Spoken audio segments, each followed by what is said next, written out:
Good morning, ladies and gentlemen.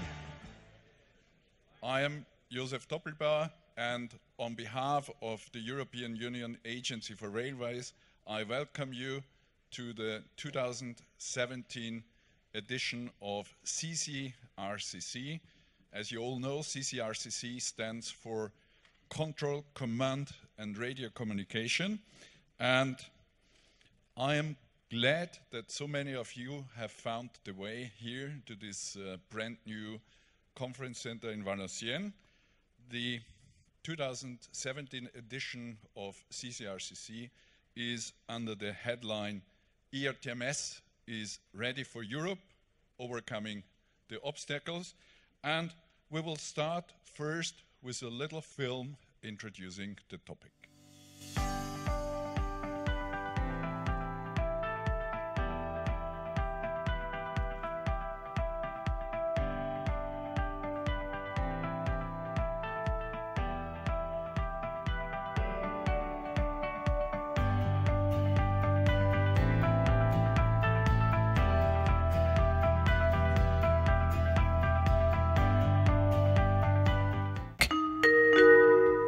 Geschätzte Fahrgäste, in Kürze fahren wir durch den Gotthard-Basistunnel. Mit einer Länge von 57 Kilometern ist dies der längste Eisenbahntunnel der Welt. Die Fahrt durch den Tunnel dauert rund 20 Minuten. Bei Fragen steht Ihnen das Zugpersonal gerne zur Verfügung.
As I mentioned at the beginning, we are for the first time here in the Cité des Congrès, Valenciennes, and it's with pleasure that I welcome Sharon Cacheux and Dominique de Burge, the representatives of Valenciennes Métropole. Monsieur de Burge is Vice President of Economic Development, Digital Economy Development and Higher Education for Valenciennes Métropole, and he will have a short welcome speech which he will address to us.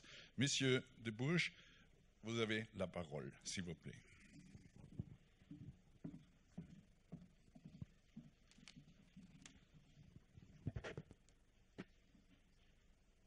Please excuse my English. Good morning, conference participants. First of all, I would like to excuse Laurent de Gallet, Mayor of Valenciennes and President of Valenciennes Métropole, who could not be present this morning. He has asked me to represent him. Welcome to Valenciennes. We are very proud to host the first international conference to be held in our new Cité des Congrès. And we are particularly pleased that this first event, the ERTMS conference, is in link with the railway sector. As you may know, Valenciennes has become the territory of excellence for the railway industry. The only one. Thanks to political players such as Dominique Riquet, former mayor of Valenciennes and vice president of the Transport and Tourism Commission for the European Parliament, and the presence of world players such as Bombardier, Alstom Siemens, numerous suppliers supported by the IF, the Railway Certification Agency, the Railway Testing Center, the iTrans Competitiveness Cluster, the IRT, Ralinium Institute of Technological Research, the University of Valenciennes benefiting from the innovative campus in Sustainable Transport Label, the Technopole Transalé, technology park located next to the university campus, entirely dedicated to innovative mobility, that some of you have visited yesterday, and of course the European Union Agency for Railways. With all these players and structures located in Valenciennes, it seemed natural that the Railway Conference be hosted in Valenciennes, and that Europe's railway future continues to be invented here. I wish you a successful and fruitful conference during the next 2 days and a pleasant stay here in Valenciennes. Thank you very much. Merci beaucoup, Monsieur de Bourges. Thank you for hosting us in this magnificent conference center. And we are sure that this has been the first conference, but possibly many others will follow. So thank you very much. Now, I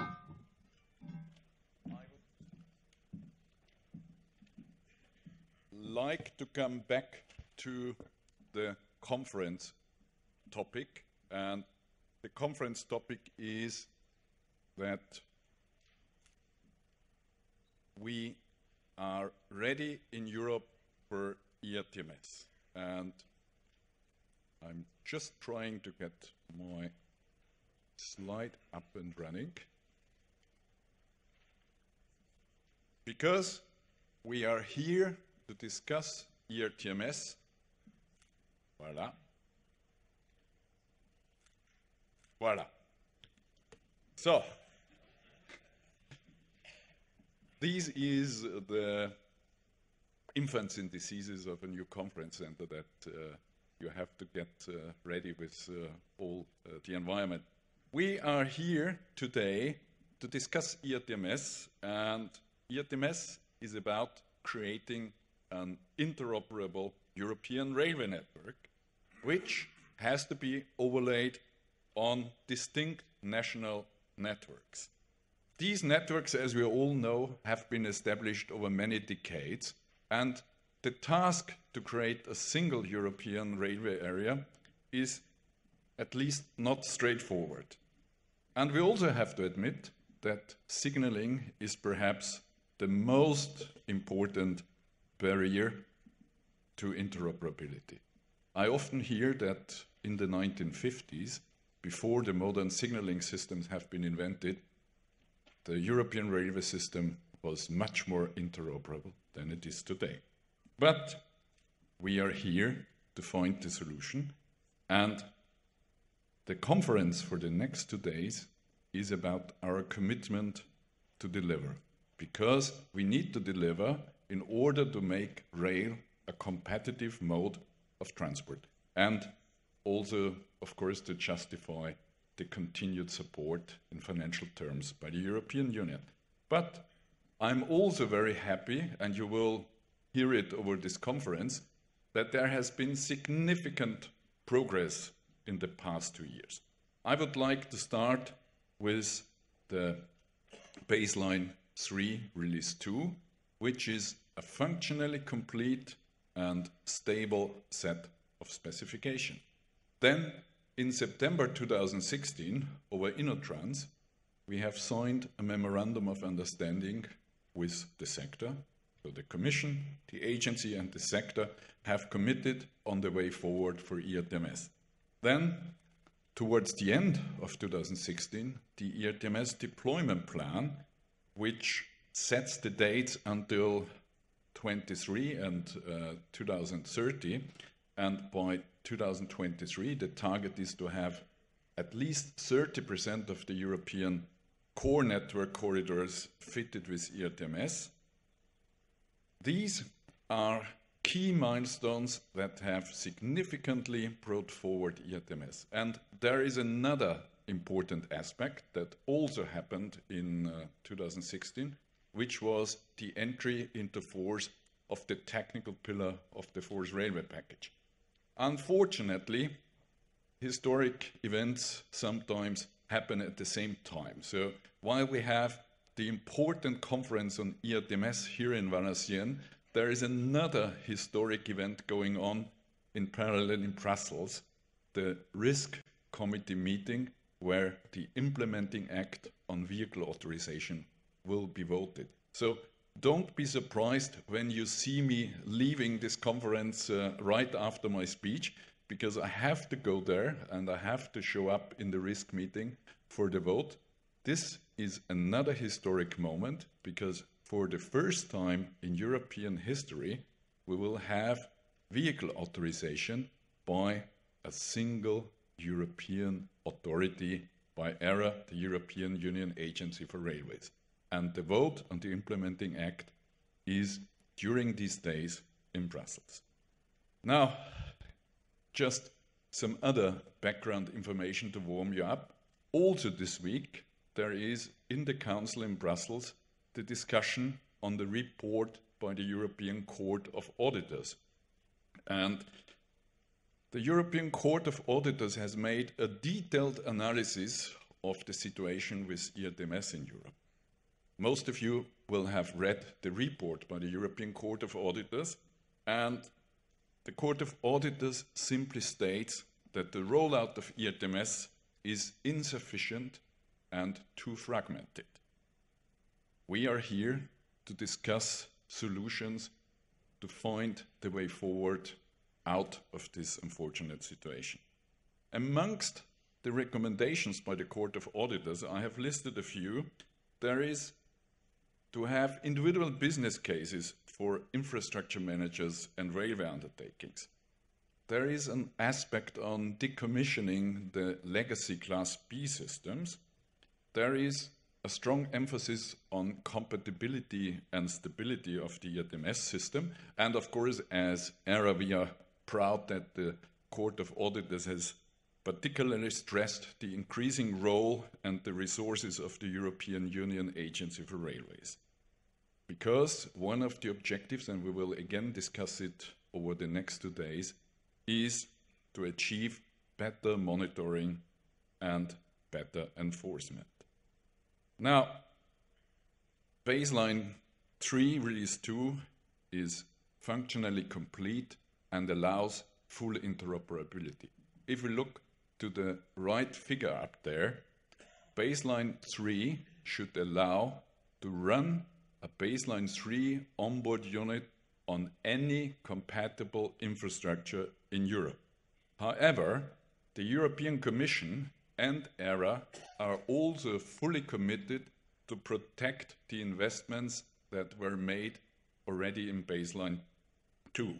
We will ensure that future trackside implementations can continue to use the functionality of baseline 2 with the caveat that it has to be the compatible version of baseline 2, and we will allow onboard units to run on baseline 2 infrastructure. Now, just some facts on the deployment. We will see significant progress in deployment over the next 2 years. In 2017, for the European Union, we have 4,400 kilometers of ERTMS lines in service. By 2019, we will have 7,000 kilometers, and on the basis of the European Deployment Plan, in 2023, we will have almost 16,000 kilometers. So this is indeed significant progress, and I always believe into what I call positive feedback. The more we have successfully deployed ERTMS, the more attractive it is both for infra-manager and railway undertakings, and the more interesting the business will be for the supply industry. I believe we need to discuss over the 2 days here in Valenciennes one important aspect, and here I'm looking at the representatives from the supply industry in the room. What is critical for the success of ERTMS is now to ensure the quick availability of baseline 3 release 2 products. And just to let you know, in the TSI CCS, there is one clause that the agency has to assess the maturity of the products and the availability of the products, and we will shortly start with this assessment. And as I mentioned before, it is also important to start with the active decommissioning of Class B systems. The earlier we migrate to a full ERTMS-only solution, the more cost-effective it will be for everyone.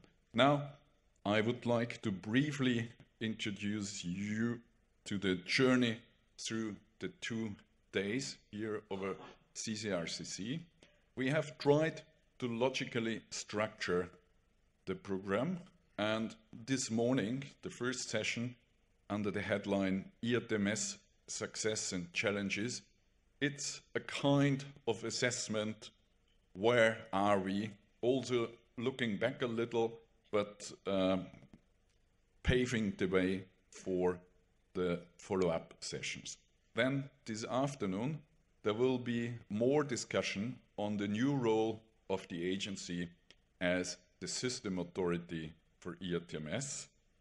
Then tomorrow morning will be the key element of this conference. We have a session that is called ERTMS Time to Deploy, and during this session, Mr. Henrik Hollelai, the Director General of DG Move, will present the official action plan from the Commission on ERTMS deployment. This document, and it will be distributed also as of tomorrow, will precisely describe the way forward, and it will also precisely outline the actions that all of us have to deliver in order to move ERTMS forward. And then, tomorrow afternoon, we will have a hopefully very optimistic look into the future under the headline, Wind of Change in the Railway Sector. Now, I wish you all the best for the conference. I wish you interesting discussions and interesting dialogue, and I propose we start right away with session 1, ERTMS Success and Challenges, moderated by Michel van Lieverage of UNISEC. Michel, I hand over to you, and as I said before, unfortunately, I need to leave you now, but I will be back. I will be back this afternoon. Thank you very much.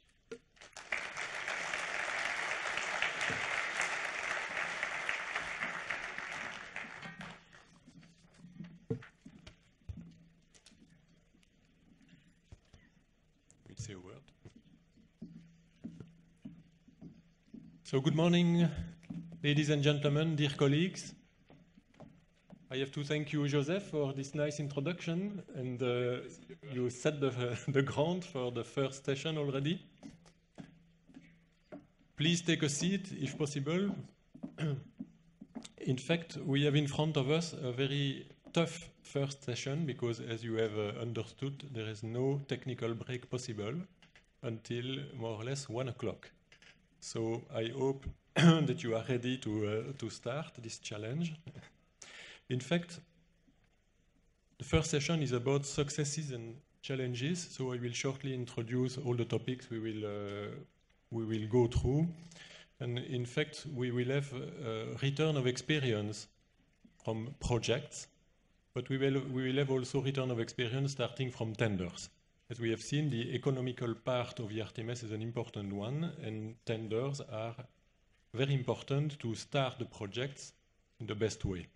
Then we will follow by return of experience from some projects, including a bit of the future, because the network rail will speak about also ERTMS plus ATO.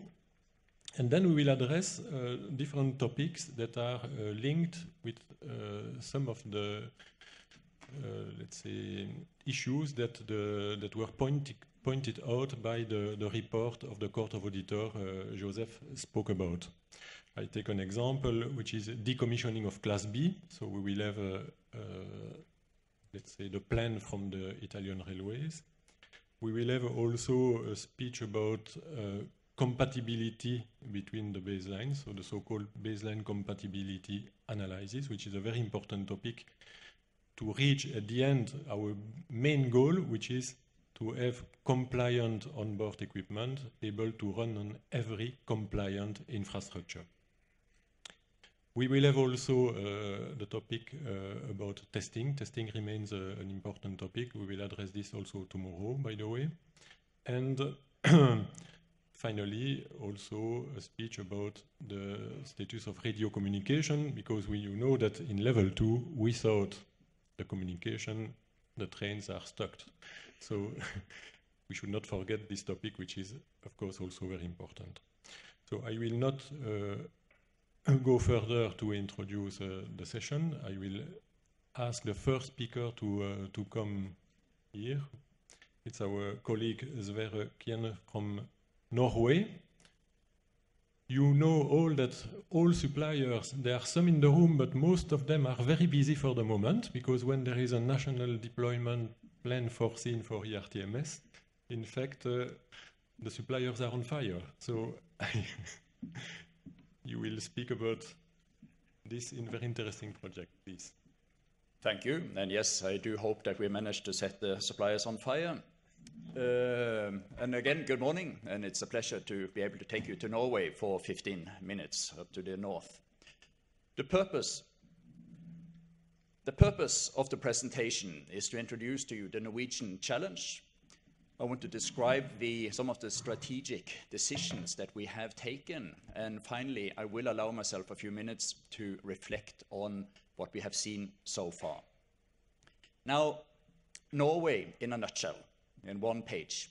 We are 5.5 million people, so it's a fairly small country. We operate 1,900 trains per day, so it's a small operation compared to most of you. 4,500 employees in Bane NOR, or Norwegian Rail. What is more interesting is, of course, that we have 4,200 kilometers of lines. And you could always argue whether we are single-minded, but we are definitely single-tracked. So we have 94% of our lines are single line. Now, this is not a picture from the Technical Museum of Oslo. I wish it were. This is a picture of the infrastructure that we have in Narvik. So it's our interlocking in Narvik that runs Ofotbanen. 80% of our interlockings are of similar character. So this is an interesting machine. It's built in 1956. It's the way you would make a state machine in the 50s without any microprocessors or transistors.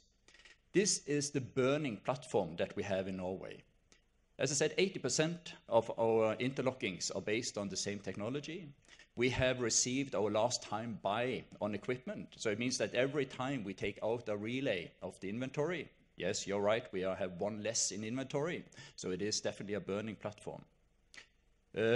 We go to the university, to the technical university in Norway, and we want to bring on the brightest heads. They have been studying nanotechnology at the university. We take them into Bane NOR and we say that for a while now, you will work on this fantastic technology called relay technology. You might not have heard of it in the university, but this is the thing. And of course, this is not a good way to get the brightest heads on board. We need to modernize. So I say that the good thing is that we have a burning platform. So also the Ministry of Finance accept that this is to be or not to be for Norwegian Rail. In addition to the burning platform, which is really the background for the program, we do need to improve on our technical barriers. I should urge to say that Norway is one of the top 3 in Europe when it comes to safety statistics. So it's inherently, up until now, we have very good safety statistics. But nevertheless, we have areas in Norway where we do not have any technical barriers at all. We have most of Norway with no supervision of speed. And this is not the situation that we should have in 2017. Simply not. So we need to have technical barriers covering the whole network of Norway. So we start off with a need to renew, and then we add the need for technical barriers. That is basically the business model that we have. So we have a program at the value of 3 billion, roughly. It depends on the exchange rate, which is driven by the oil price at the current time of exchange rate being calculated. And we will renew our 4,200 kilometers of trackside with interlockings. We will have to rebuild all the trains in Norway, and we will allow ourselves a new TMS at the same time. So this is the program that we will have, and that is currently being financed. We are in the final phase, as you say, in the negotiation. We expect to close the contracts in the first quarter of 2018. So we are doing the last bit of negotiations as we speak. We do harmonize with Sweden and with Denmark so that we will use baseline 3.6 as a standard in the Nordic area.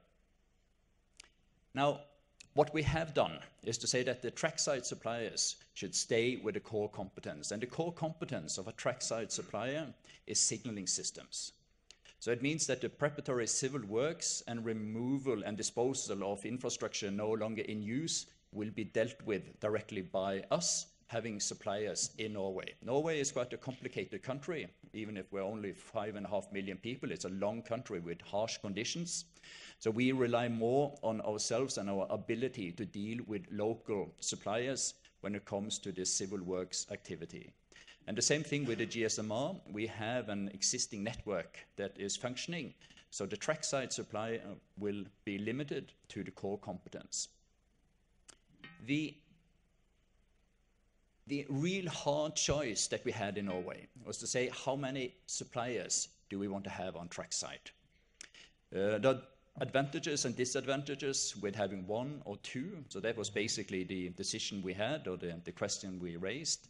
And with 1 supplier, we have a simpler specification, less interfaces, simpler administration, and it's one way for a small country to look bigger. If you want to have attention, you need volume. If you are a small country, to get attention and volume, you can't divide the order into too many parts. Nevertheless, absolutely sure that after having signed the contract, the power is also shifted to the supplier.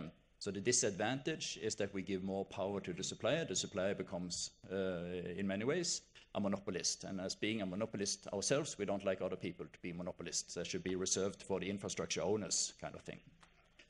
Now, the other thing, or if you look at the suppliers, having 2 suppliers, that is absolutely better in terms of total failure. But the question we raised is it really viable to say that we want to cross over solutions from one supplier to the other in short term? Will that function? If it functions, we should go for 2. If we think that this will be difficult, we should stay with 1. Because it is for sure that 2 or more suppliers will give a higher complexity and cost. So the decision we took was to say that we will indeed be brave and go with the 1 supplier. This is kind of a marriage where you don't, you get the picture. Because timing is for us critical. By 2026, we need to have renewed most of Norway due to the fact that we are running out of parts. The probability of delay in such a project like this is high. It's not uncommon to see delays and cost overruns, I would say. So we should do everything we can do to reduce complexity and make sure that we increase the probability of staying on plan. Probability of total failure is hopefully less, and we will need to deal with that separately. So there will be a plan B, there will be a plan C, but we put all our eggs in the one basket when it comes to the first contract. We have been searching for a standard, and I should say we have picked up on EU links as a direction. So we have also included EU links as a direction into our specification. And at the end, yes, one monopolist is bad. What could possibly be worse than having a monopolist as a supplier? I think two monopolists as suppliers is probably even more complicated than having just one. On the onboard side, we will have around 500 trains to be rebuilt. And Norwegian Rail or Bane Nor will enter into the contract for the generic application for Norway and for the coordination. When it comes to the specific work of having to rebuild the trains, that will be dealt with directly between the RVO and the supplier of the onboard equipment. So in that way, we try to be sure that the responsibility is placed with the people who can actually do some difference. And we have also been able by the Norwegian government to have a funding scheme saying that the RVOs will receive 50% of the cost covered if they follow the plan that we have. So it's one way to make sure that the RVOs rebuild the trains according to the scheme. They will get 50% of the funding from the Norwegian government. We will also have a new TMS, and our TMS will be able in the first phase to deal with the legacy systems that we have, and then secondly to move on and deal with all the ERTMS lines as they come online. So they are gradually implemented.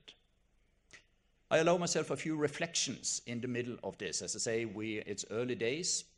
We introduced a pilot line in Norway in the summer of 2015, and that has been a success. Now I'm probably talking more about under the banner of challenges than successes, but I'd like to point out that we did introduce our 2.3 OD line in 2015, and that has been a success. And it has given us very valuable learning. I should also rush to thank Denmark and Sweden. Norway is the little brother up in the north. And we have been able to piggyback on not only Sweden and Denmark, but also on the ERTMS user group. Very valuable support. I could mention several countries, several names. I will not do that. But for a small country like Norway, it is important to be able to piggyback on the larger ones. And we have been met with a very open and helpful attitude, I should say. That is the positive things. High cost and complexity. 3 billion worth of project to renew 4,200 kilometers in Norway. That is simply too expensive. So we haven't found a better way to do it. We have not been able to find a cheaper way to do it, but it is a high number. So the time I spent with the Ministry of Finance to make sure that we got the money, the 3 billion, and it's now on the Norwegian budget, so it's allocated, but I would just like to emphasize, it is too expensive right now. Also the complexity. We think that more work needs to be done on standardization. Cost is driven by standardization. We have several thousand requirements in Norway, and of course the problem with this starts with myself, so I'm the bottleneck by all means. It's not the suppliers, it starts with me as being the customer. But we as customers, we as infrastructure owners, simply put too many requirements into national standards. And more than 80% of the cost is driven by the trackside part of the program. So yes, we need to work more on standardization, and we do need to work more on standardizing the equipment we have on the trackside, not only on the trains. And then I would like to close with the fact that, from my perspective, we as an industry, we move too slowly. We see autonomous buses being introduced in Norway. We see autonomous cars. The advantage we have is that everything is located on a track, so it should be far simpler. But I see that the whole, everything around us, the world moves much faster than what we are able to gain in speed. So I think that one of the challenges that we need to address is how do we get down the price, how do we standardize, and how do we speed up? So with that, I say thank you.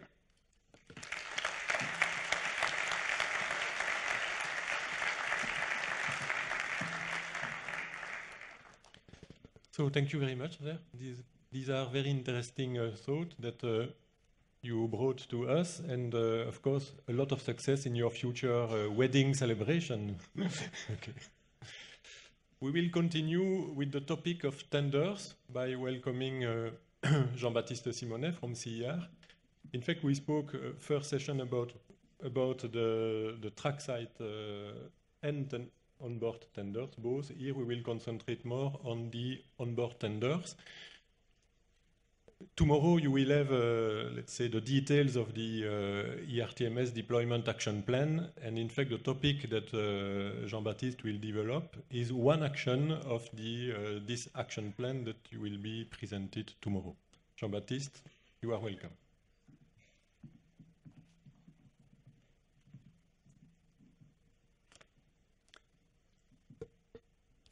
Good morning, ladies and gentlemen. My name is Jean-Baptiste Simonet. I'm ERTMS coordinator at CER.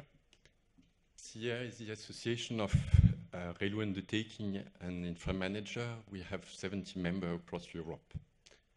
I'm glad to be here and present the ongoing initiative to build a checklist supporting ERTMS onboard tendering.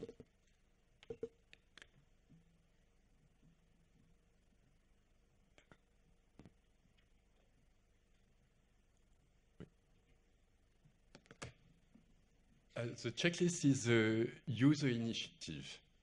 It could be a collaborative sector path to support ERTMS project.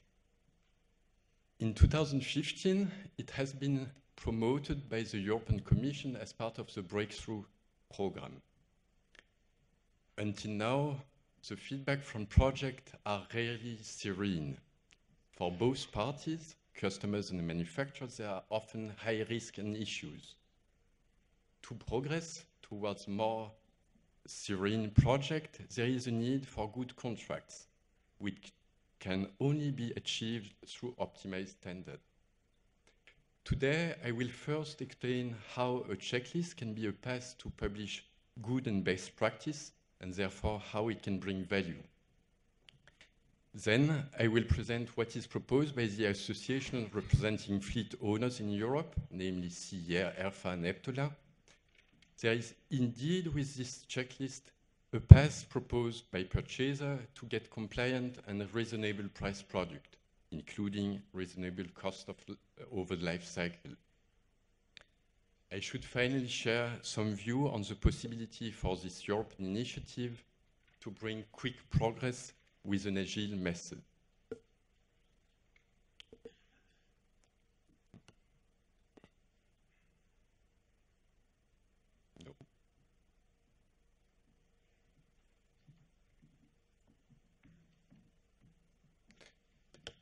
A checklist can bring value. It allows systematic approach to what should be addressed in a tender. We have indeed some complexity with the ERTMS onboard. The vehicle integration, but also safe use on a given area of operation should be based on clear responsibility to support smooth commissioning and operation. Harmonized approach can drive economies of scale, therefore cost reduction, but also non-conflictual cooperation. Durability and compliance are also key aspects that help to anticipate reasonable life cycle cost. A checklist is a tool to create awareness on essential requirements and flexibility that can impact investment and operational cost. The checklist can contribute to standardization. It is a smart tool as it allows agility and inclusive discussion. Checklist is finally a roadmap that can help a smoother deployment, notably facilitating retrofitting by industrialized process. The checklist should contribute to make ERTMS equipment a tool supporting rail competitiveness instead of creating, like today, a major threat for fleet owners.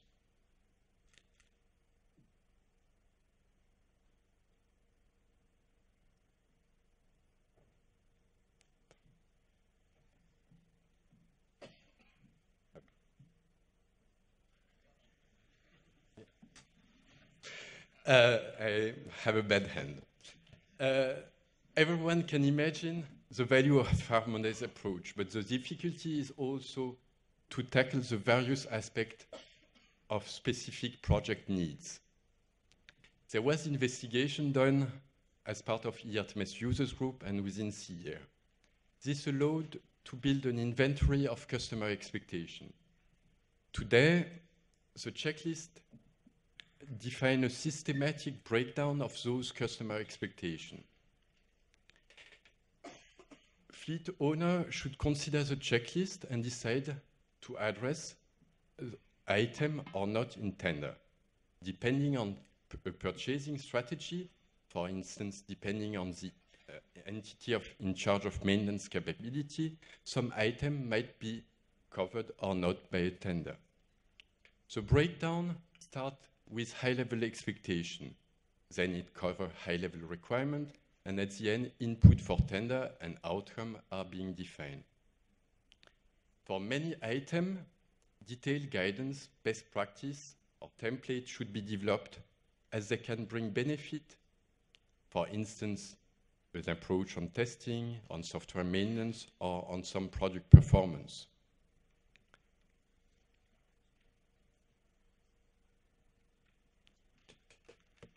In September, a first release of an ERTMS onboard checklist has been published. The development of the checklist is now also addressed as action in the Deployment Action Plan to be published by the Commission tomorrow. The initiative is supported by railway undertaking, but also by authorities, as it can contribute to project risk reduction and also economies of scale. Therefore, it should help to mitigate the negative economic impact of ERTMS in the competition between transport modes. The checklist is now divided in two sections, covering the two main challenges of ERTMS tendering, namely improving supply conditions, but also smoothening commissioning. Under the section, detailed items are being clustered. 27 objectives are organized under 6 high-level expectations. For each objective, tenders input and outcome are being defined. The current checklist aims to be a comprehensive list of expectations. A work is now in progress to identify within all the various items what are essential requirements and specific points of attention requiring guidance.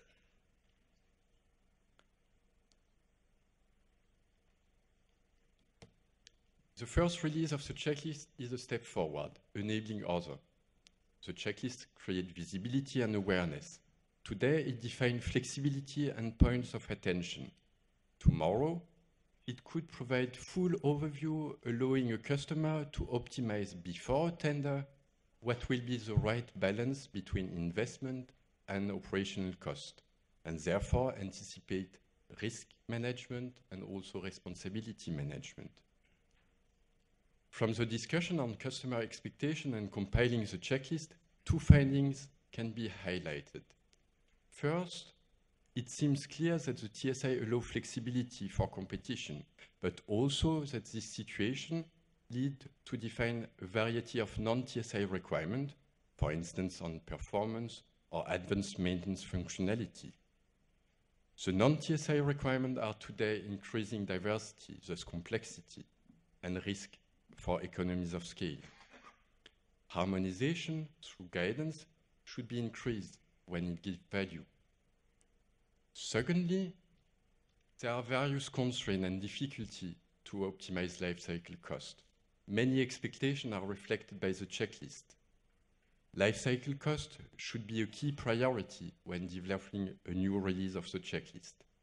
Maintenance needs more certainty the process to achieve network compatibility will also require more clarity, in particular for the process and responsibility supporting safe integration within the train, safe integration with the trackside. CR, ERFA, and EPTOLA have released the first customer vision of an ERTMS onboard tender checklist. The current document is a user initiative. It will bring quick and positive results only when recognized and fed by all parties, in particular supplier, the system authority, but also assessment body. The criticality is now to build cooperation with the industry in order to establish acknowledgement, in particular on issues when market capability and customer expectation are not yet fully aligned. Cooperation with the industry should also allow efficiency through constructive support. In 2018, a new release of the checklist will be prepared and should be complemented by a detailed guidance document. The checklist is a collaborative and flexible tool that should help awareness. It is and must remain agile in order to bring quickly transparency and therefore enable short-term progress on impacting issues. With the checklist, there is an innovative path that can deliver concrete and standard solutions supporting the migration to and within ERTMS. With a good cooperation on a European scale, the checklist will drive inclusion among all stakeholders and quick progress for the best benefit of railways. Thank you for your attention.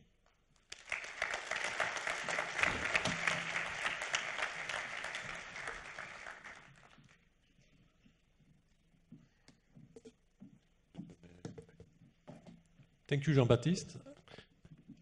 This is a very important topic indeed, because as we know, the success of projects always start by tenders. So the checklist is for sure a tool that is not only to be used in the tenders themselves, but for the moment can highlight, in fact, all the important topics to be taken care in the tender. So this is why Jean-Baptiste has not spoken about the next steps, but the suppliers, the UNISIC suppliers especially, are currently discussing with CER all the items of the checklist to try to come to a common understanding of all the points that are in the tenders and finally finalize this topic within the coordination group of the ERTMS stakeholder platform, which is led by ERA. After the tenders, we will now enter into return of experience of some projects, and the first one will be the Thameslink project from Network Rail. So I have the pleasure to invite Jonathan Hayes to speak about it. In fact, this is a very interesting project, Thameslink, because it's not only an ERTMS project, but as the title says, we speak also about ETO. And this is to answer to the first speaker that the future is here. So, so we are interested to understand, in fact, how it has been developed on Thameslink. And another point which I think is interesting is also the performance that ERTMS can bring on a line if the trackside is properly engineered to bring the performance. Because often some people, they consider that ERTMS cannot bring a performance. We can be close to a CBTC system, for example. My personal viewpoint is that this is not true. If you design your trackside properly, you can achieve also a very, very good performance. And this has been demonstrated also in Switzerland, for example. The floor is yours. Good morning. John Hayes. I'm responsible for the integration, verification, validation of the Thameslink technical solution for ATO and ETCS. Many of you have been, I think, I've recognised some faces have been to see Thameslink. Though I know our normal presentation lasts somewhere between 1 and 2 hours. I'm conscious I've only got 19 minutes and 30 seconds left, so apologies if I leave anything out. I'm going to give a little bit of background to the project for those that don't know Thameslink, some of the key features, our approach to integration and validation to try and get it into service as quickly as we can. Going to give you the opportunity to ride on the train through the core in ATO to prove we've done it and it works. And then just share a little bit about our lessons learned. But before I go on, I'd just like to make comment on Paul Bates. He was our former project director. He was taken ill around about 4 weeks ago and sadly passed away 2 weeks ago. And I think it's fair to say, and Andrew Simmons knows him from the Digital Railway days, I think it's fair to say without Paul's vision, drive and determination, Thameslink would not be where it is today. So Paul, thank you for your vision and giving us the opportunity to deliver a world-leading project.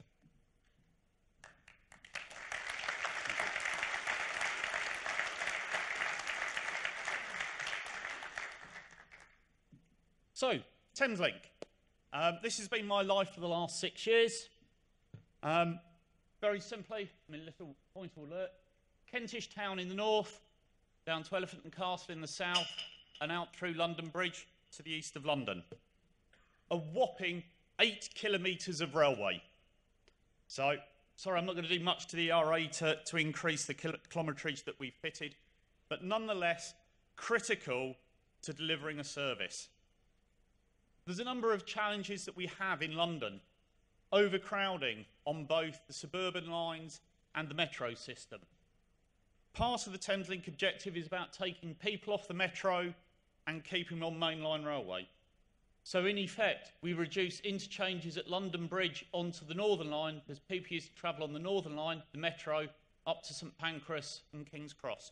We're taking away from that to be able to allow them to grow the ridership as well. Effectively, we're looking at increasing the number of opportunities for economic growth, regeneration in the south of London, and also additional routes to the north. Interestingly, if you read those objectives, none of them say FIET ATO or FIET ETCS. And I think that's very important. Whenever I do the talk, whenever I talk to my team, it's not about the technology, it's about delivering customer benefit, and that has to be our ultimate focus. So how are we going to do that? Well, my transport planning colleagues say it's very simple. We go from a 16 train paths per hour that we have today through to 24 train paths per hour in a year's time. We also put in a new bit of infrastructure up onto East Coast to allow connecting into Peterborough. Effectively, from the northern towns here down to the south coast is around about 200 kilometres. The critical part of the railway is probably within 20 minutes of London, and the core part, the 8 kilometres through the middle, where we're trying to deliver 24 trains per hour. You can all do the maths, 24 trains per hour, 1 train every 2.5 minutes. But to actually deliver that reliably, I must be able to deliver a 30 train per hour recovery service, 1 train every 2 minutes. My metro colleagues say we do that all the time. There is no challenge with that. I then point out we are talking about 12-car trains. Put it into perspective, almost 290 carriages an hour in our normal service, 360 carriages an hour in our peak service. That is a world-leading railway. To actually achieve our fast, repeatable journeys through the middle, we needed ATO. We cannot do that with manual driving. So that drove the need for ATO. If we're putting on ATO, automatic train operation, we need to put in some form of protection system underneath. We looked at CBTC and we looked at ETCS. Because we're looking at rolling out ETCS up East Coast Main Line and in the future up Midland Main Line and around the south of England, ETCS was the obvious choice. That's why we're delivering ATO over ETCS, not because we like the tech, not from a technology perspective, because we need it to deliver our objectives. I'll come back onto ETCS and ATO, but it's also worth remembering we're part of a £7 billion programme. Well, roughly these days about €7 billion, I think, with the exchange rate where it is. Underneath the Department for Transport, there are 3 silos, and I'll deliberately call them silos. Network Rail, delivering the infrastructure investment, roughly about £5 billion worth. £2 billion worth of new trains, and a major refranchising operation going on at the same time.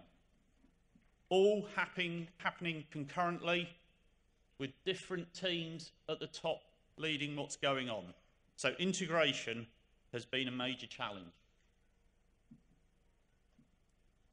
So some of the technical features of Thameslink. We've actually done an overlay system. We haven't taken the signals away. Critical is keeping passengers moving. So if we have a train coming in with a failed EVC or GSMR radio, we can still move them through on conventional signalling. We can deliver 16 trains an hour, maybe 18 trains an hour on conventional signalling. So we can still keep the passengers moving. We also have a challenge. We have 650 drivers to train. We only have 7 kilometres of railway in which for them to do their practical handling, so we can't turn it on overnight and take the signals away. The other thing that we've actually done is use ETCS to increase the capacity. At the top here, these are conventional trains, unfitted, non-communicating trains. Effectively, that train is sat outside the home signal for a station until the train that was in the station has cleared the overlap of the platform starter. That loses us capacity. When we did the conventional re-signalling, we put in short block sections around about 70 metres. And when we did the ETCS, we've added in additional block sections that are available to trains running in full supervision. This allows us to close the trains up in the station areas. That really has helped us gain the capacity that we need. Then talk a little bit about ATO. Been talking about specifications and what we do about specifications. We actually let the train supplier define the track side they needed to support the ATO. We gave them a little bit of guidance though. Effectively, we said use packet 44 via the RBC. So they took that on board, and that's what we've done. The ATO philosophy is the driver is still in control. He's hands off, doing his crossword, reading his paper. No, honestly, he's looking out the window. But overall, it is hands off. But if they see anything, they can take control. Like cruise control on the car, they can take the traction brake controller and regain control of the train at any time. The onboard ATO supervises the train to deliver the runtime using minimum power. Save us a little bit of power. We have an event-driven interface, a fairly simple interface, but it works. Track side, we have the ability to modify the dwell time and the run time. Actually, the run times on Thameslink are quite short between the stations, so therefore we're finding we're tweaking the dwell times more than the run times. For low adhesion, we can modify the brake rate. Actually, what we've found with the new trains, their braking capacity is really good, and they're not that susceptible to low adhesion on the rails. The other one I often chat to with my metro colleagues, we specified a plus or minus ½ metre stopping accuracy. We don't have platform screen doors, so stopping wasn't that critical, but we do have platform humps to allow passengers with reduced mobility to get on and off the trains easily, so central stopping was core to us. What we find in practice is we're routinely achieving better than plus or minus 0.1 metres during our test phase.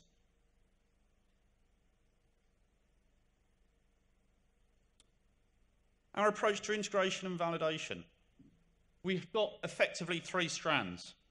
Paul coined this little diagram here, the resistor diagram for all those electronic engineers there, very akin to the resistor colour chart. We have 3 strands.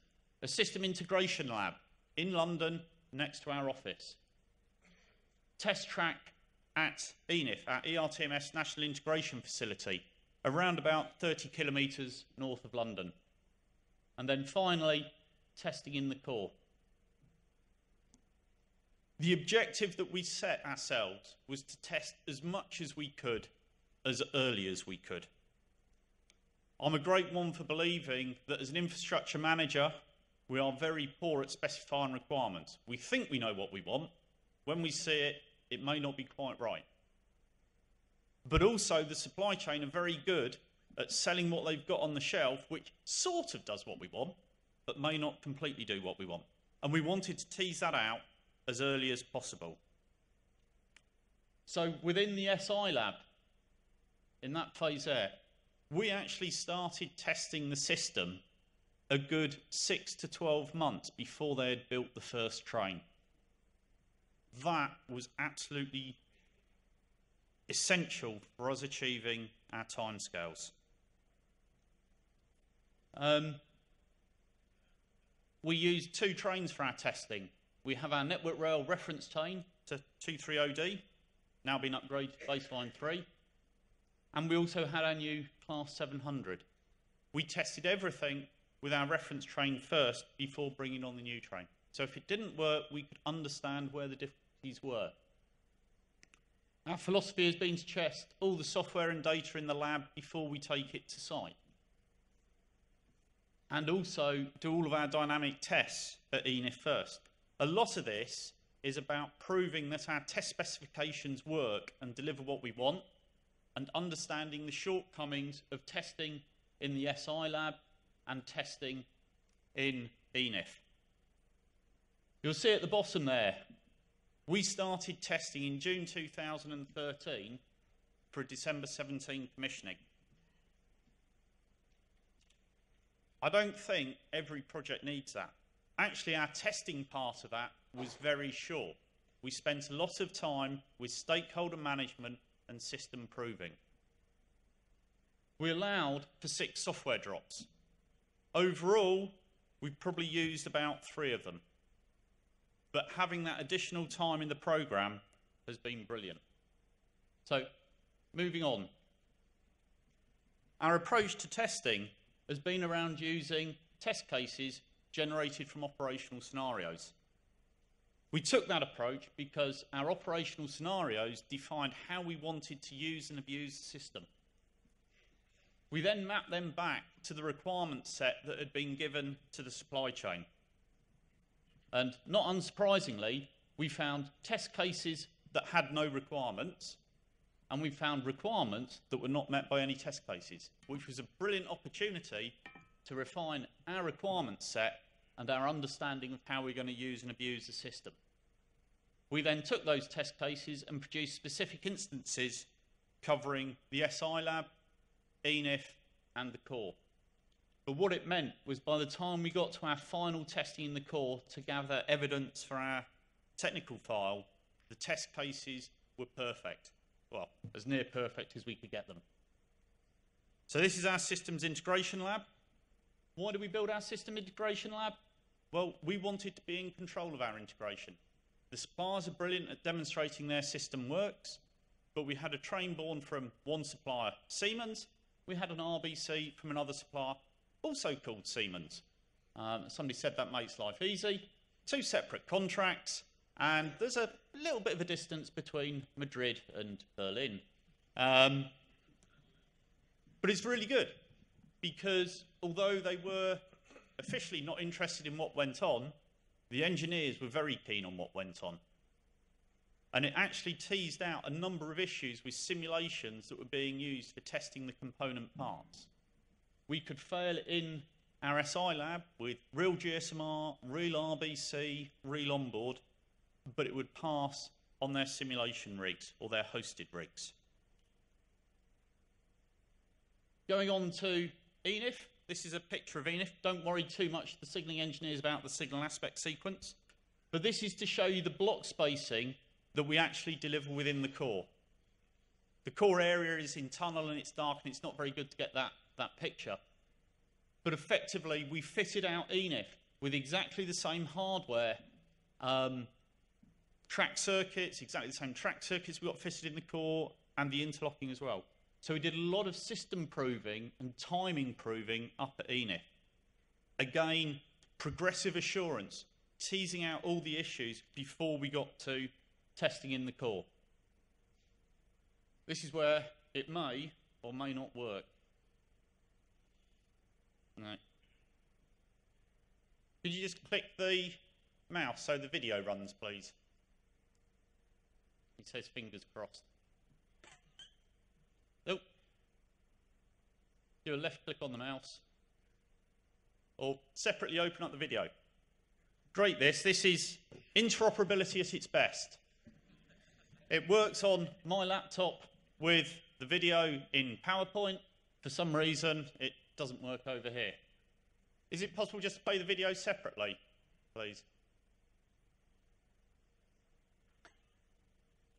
So I'll keep talking. So the video I've got is a run through the core in ATO and ETCS. We have taken the footage from our ERTMS camcorder. The camcorder allows us to take a picture of the DMI, allows us to take a picture of the front of the cab, and it also allows us to record the JRU. How are we doing on? Hey. Thank you. So, there we go. So, this is taken from a test a few months back, so we're still ironing out some of the bugs. So we've already sorted out the problems with the DMI for ATO. A little green symbol there, ATO, running in ATO. A little bit of a motor symbol there, so we're actually motoring.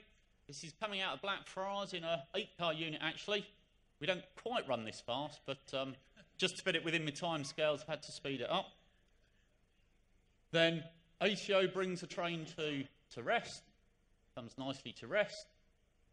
You'll see a little green symbol come up here. We're in the door open window, and we get the dwell countdown.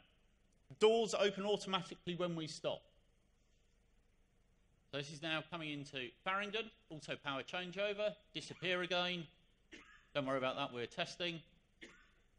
We give the driver an indication of the line they're actually running on. So if it goes offline or they're a bit worried, they can take control of it. We give advice on arrival time. This is now coming into St Pancras Station, which is the end station.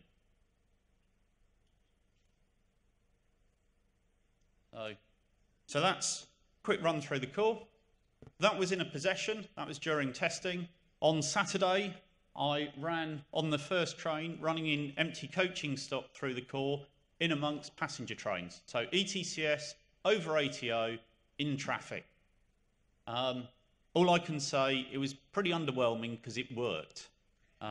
We did worry the station staff because we were running to the intermediate block markers, and so it was a little bit closer than they expected the next following train. Can I just go to my very last slide, please, in my remaining 45 seconds?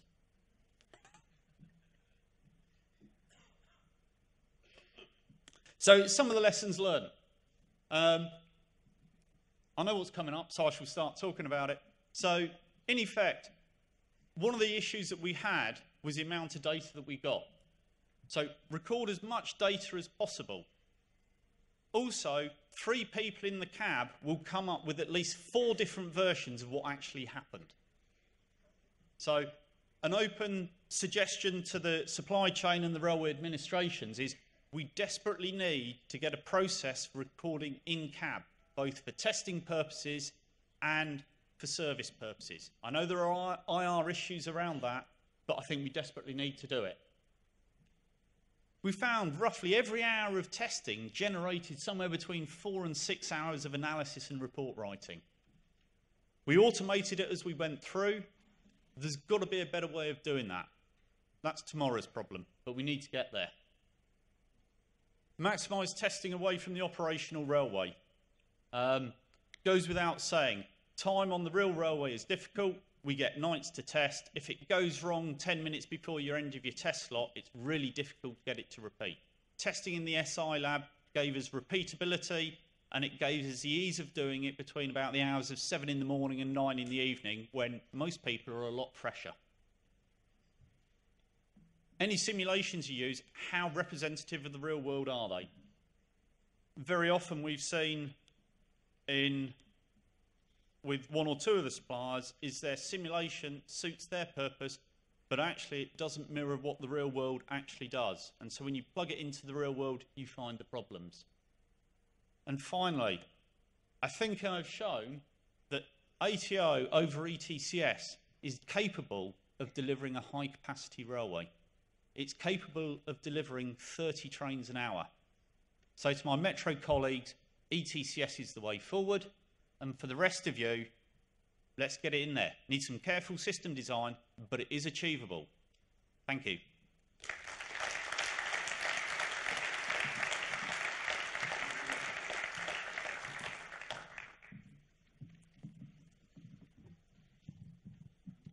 Thank you very much for this very interesting return of experience. And of course, we wish you a lot of success for the commercial operation, because we are very close now from this.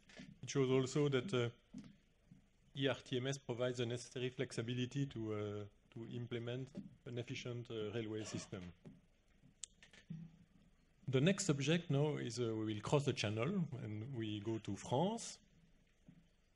So I would like to call Gabriel Duplessis from SNCF Réseau. So we will have now a presentation about the ERTMS implementation in France. So I think that there are some also interesting return of experience from your high-speed line implementation, and you have other projects. You have also freight corridors going through France. So the floor is yours. Please. Le petit bouton, c'est le vert, c'est ça, pour avancer. Okay.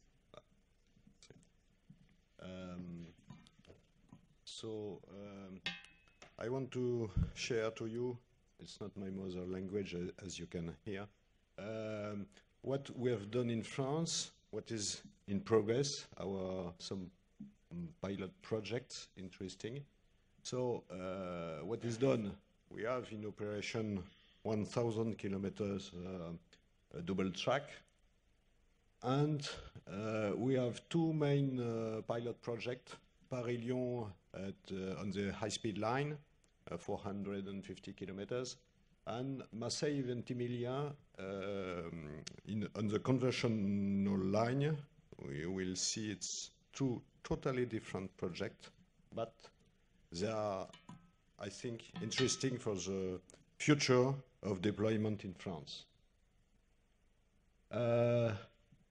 State of the art of the deployment in France. On the left, the map of what is on operation. First of all, the high-speed line in the eastern part of France.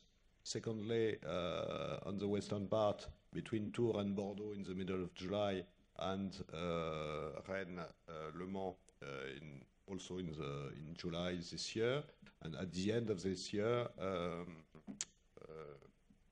between Nîmes and Montpellier, and this is all ERTMS level 2, and we have on project and under construction between Longuillon in the northern part of France and Mulhouse-Bâle in the eastern part of France. This one is on ERTMS level 1, and we have 20 kilometers running between France and Belgium and France and Luxembourg.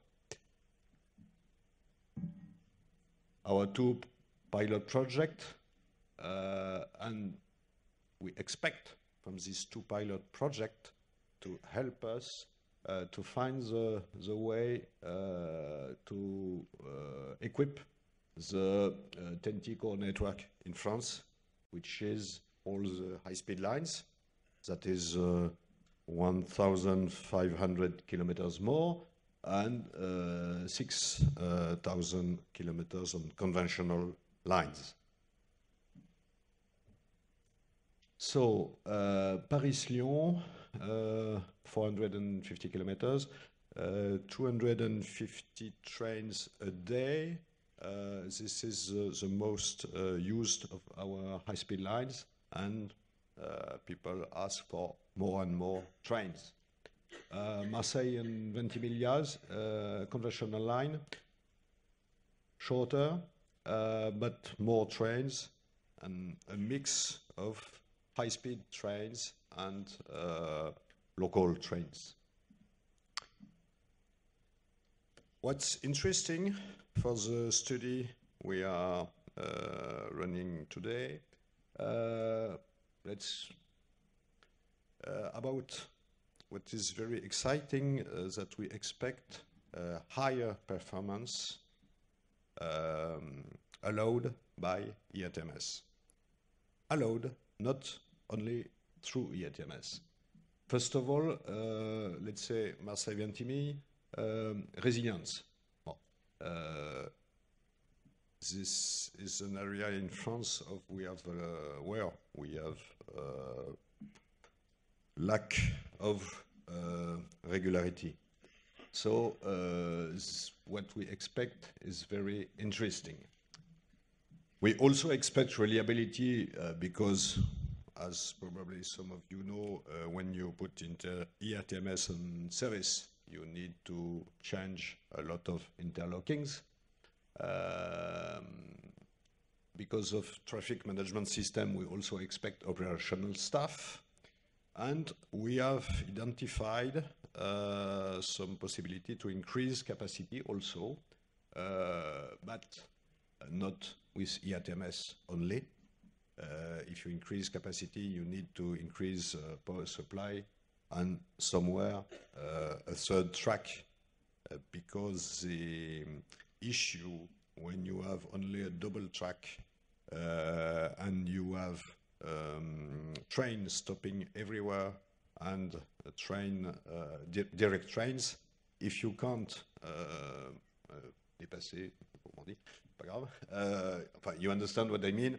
The need is either, if it's very simple to increase capacity if trains run at the same speed, and if not, it's more complicated. Regarding Paris-Lyon, which has, this is the reason why we have put the logo from Europe, it's subsidized through European funds. The aim and the necessity, and we have checked with our customer that if we achieved 16 pass per hour at the speed of 300 kilometers, we will have customer for these 16 pass. This is economic help for the project, as you can imagine. In terms of resilience, what we have identified is between the existing Class B system.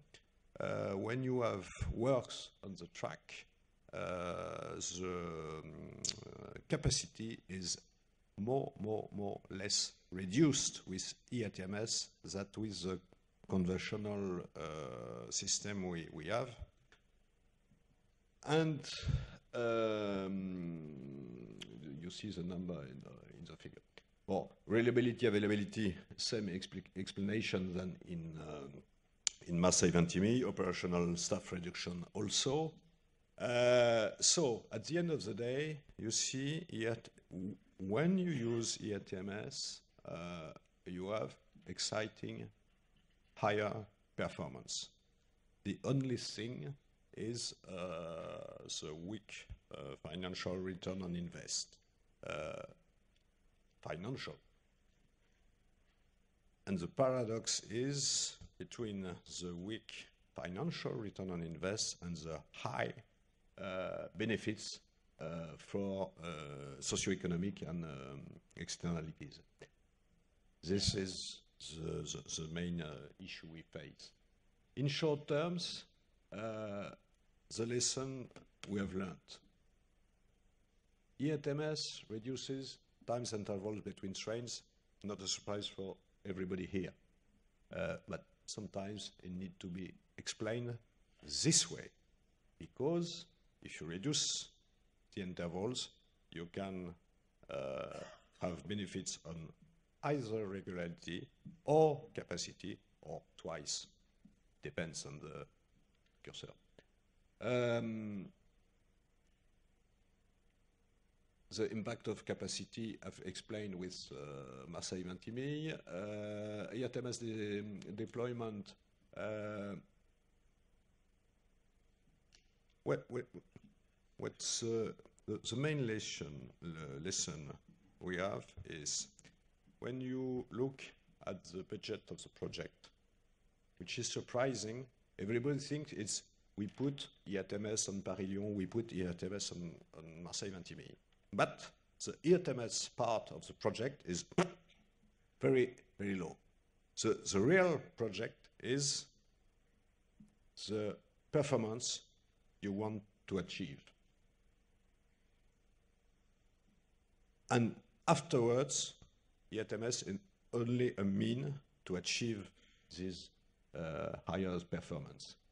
At the end of the day, the issue we face, but we expect that when we can demonstrate higher performance, every people will understand that this performance need to be paid for.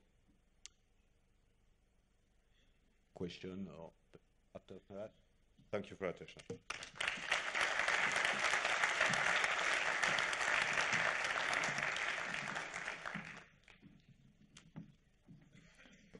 So thank you for the presentation of the future plans at SNCF. I think you highlighted effectively that ERTMS or ETCS is a component of the overall signaling system, and in most of the cases you take the full benefit of it when you think about renewing not only your protection system but also eventually your interlocking, your traffic management system.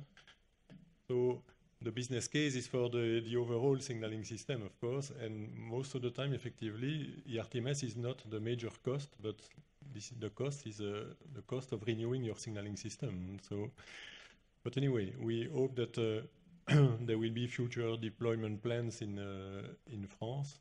I think this is important also to show the way for Europe as a whole. Thank you.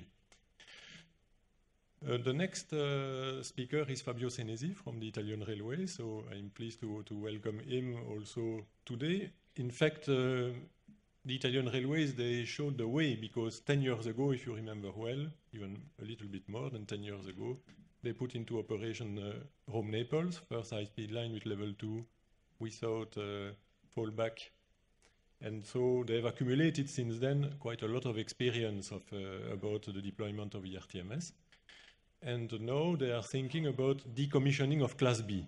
It was mentioned this morning by Joseph. This is a key element for, let's say, pushing forward the deployment of ERTMS. Again, the economic impact is important if we succeed to decommission the Class B system as soon as possible. So please tell us about the Italian plans. Thank you. Good morning, everybody. It was 13 years that we have in service ERTMS, so we have very proud, happy with the system. Now we discuss today how to manage the cost benefits of introducing another system. Because it's lunchtime, I show you lasagna, just because needs technology. The stratification of needs and technology in the year bring a big problem for infrastructure manager.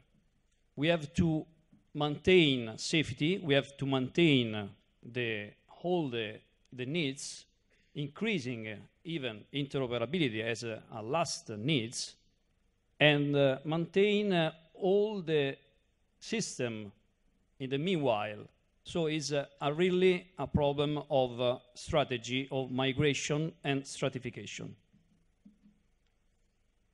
The needs.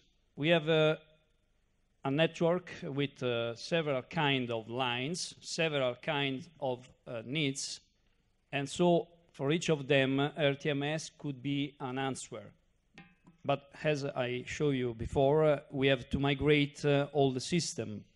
And it's not easy. It's not only a technological migration, it's also cultural migration and also certification migration. So it's several means. As you show you here, we have in high speed, we introduced ERTMS 12 years ago, so the needs is solved. And also the needs of my capacity in high speed is a good answer of the system. So we have theoretically a train at 300 kilometers per hour every 3 minutes. And the system, now we offer a train high speed every 5 minutes in the timetable. So it's not theory, it's reality. But we have moving also the capacity in the metropolitan area, in the TEN-T network for freight train, and in the economical sustainability for subsidiary regional lines. This is our plan, is the group plan for ERTMS. So as you show you, there are many investment and kilometers to upgrade our lines with ERTMS. So the problem of stratification is really a problem of economical and maintenance. But this is the plan. So many cities will be, we introduce with ERTMS, many lines, important lines, conventional lines, we introduce ERTMS. And the next December, we launch a big tender for breakthrough program in the north of Italy. The portfolio of RFE is this, as I told you, we have a level 2 baseline 2 without failback in a high-speed network. In high-density urban nodes, we will introduce level 2 and level 3 hybrid concept, high-density purpose, overlapped in national system. For freight passenger corridors, we have level 1 and level 2, after I show you why. For low-density line, we introduce level 2 and level 3, and also satellite application.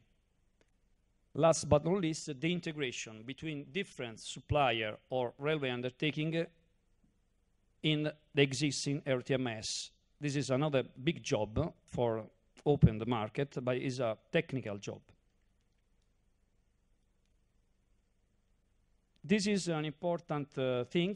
We prepare a plan where we advise all the stakeholders of what we do in the infrastructure. And this is became an obligation also for member states. Some consideration how to achieve a positive business case as soon as possible after such a big investment. The migration to ERTMS must be followed by a decommissioning of Class B. This is a study of Ernst Young, and it's clear that the dual onboard deployment strategy is better than a dual trackside strategy. And so we need an harmonization between the investment of infrastructure and railway undertaking. So we have to find the way to financing also the railway undertaking.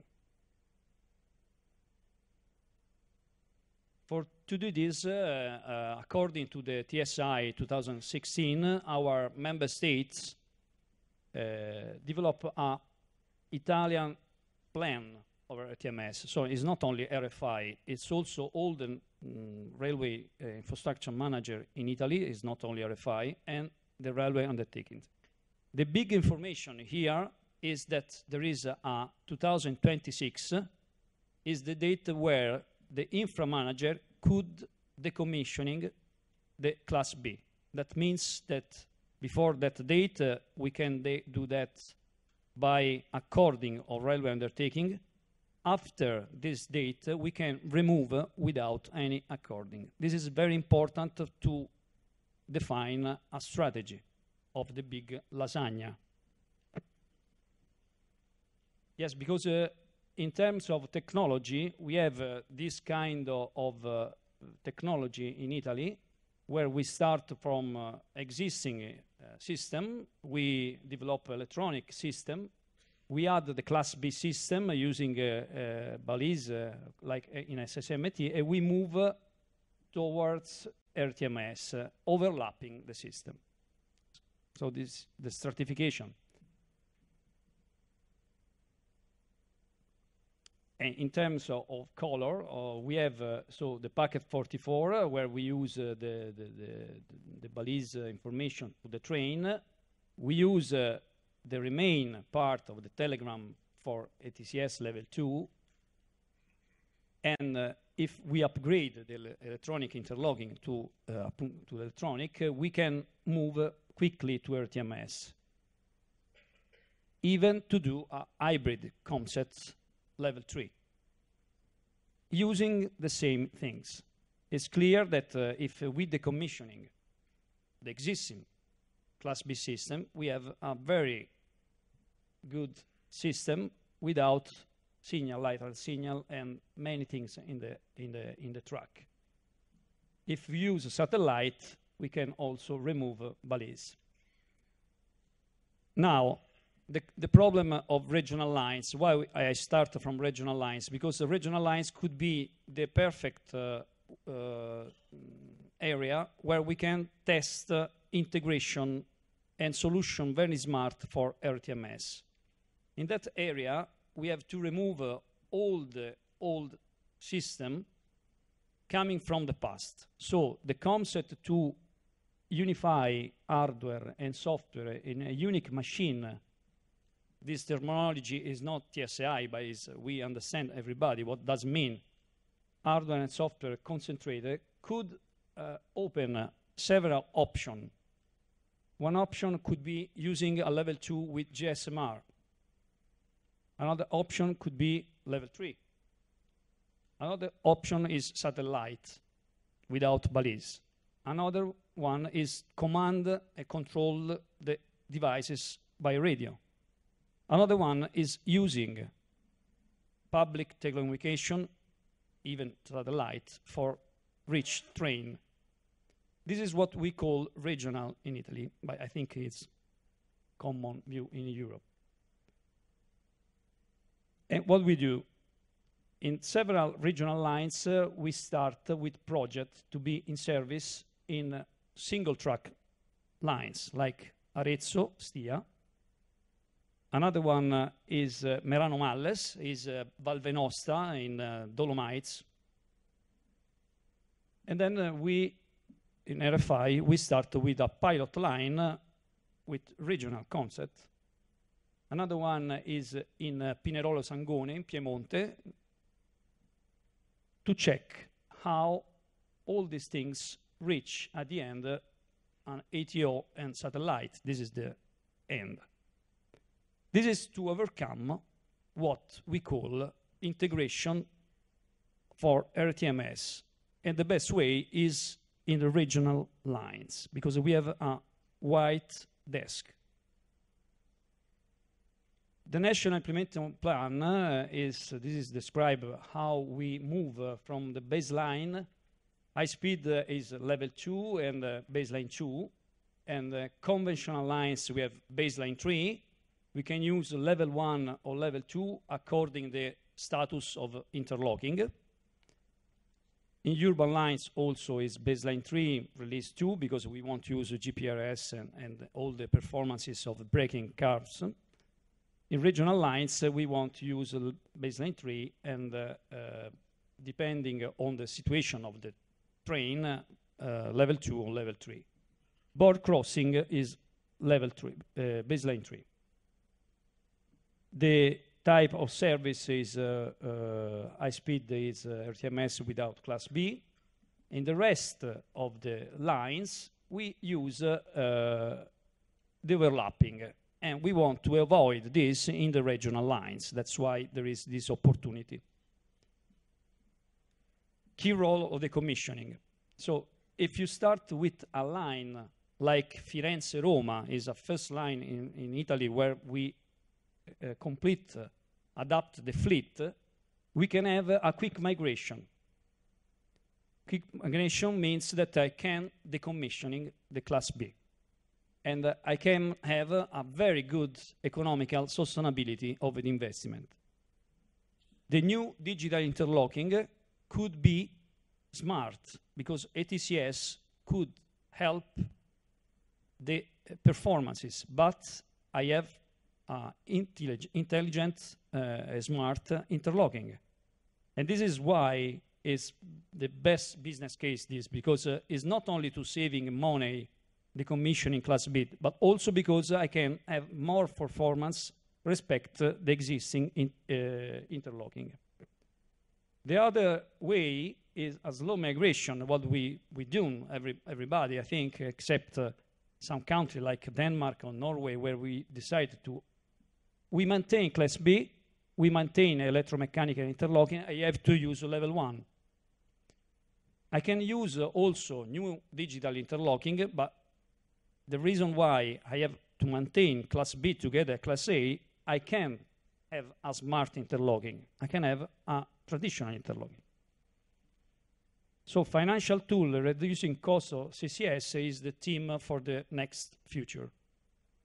And this is a story why we need a new idea of interlocking. Because for 80 years, we use the same concept of functional things.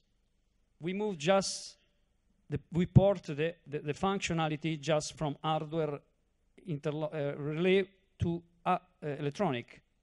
And now there is a wonderful excuse to change ERTMS, because ERTMS could now move the concept of CCS to a new idea to help us to remove the Class B and to make sustainability the investment of technology.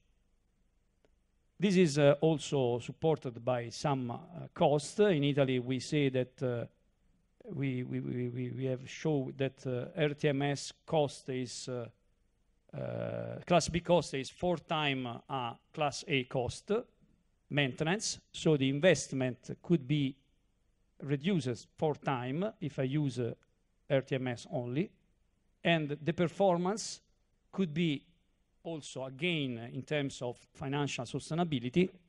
So there is all the benefit to introduce an incentive for railway undertaking, because what I save on the track side, I can give to the railway undertaking.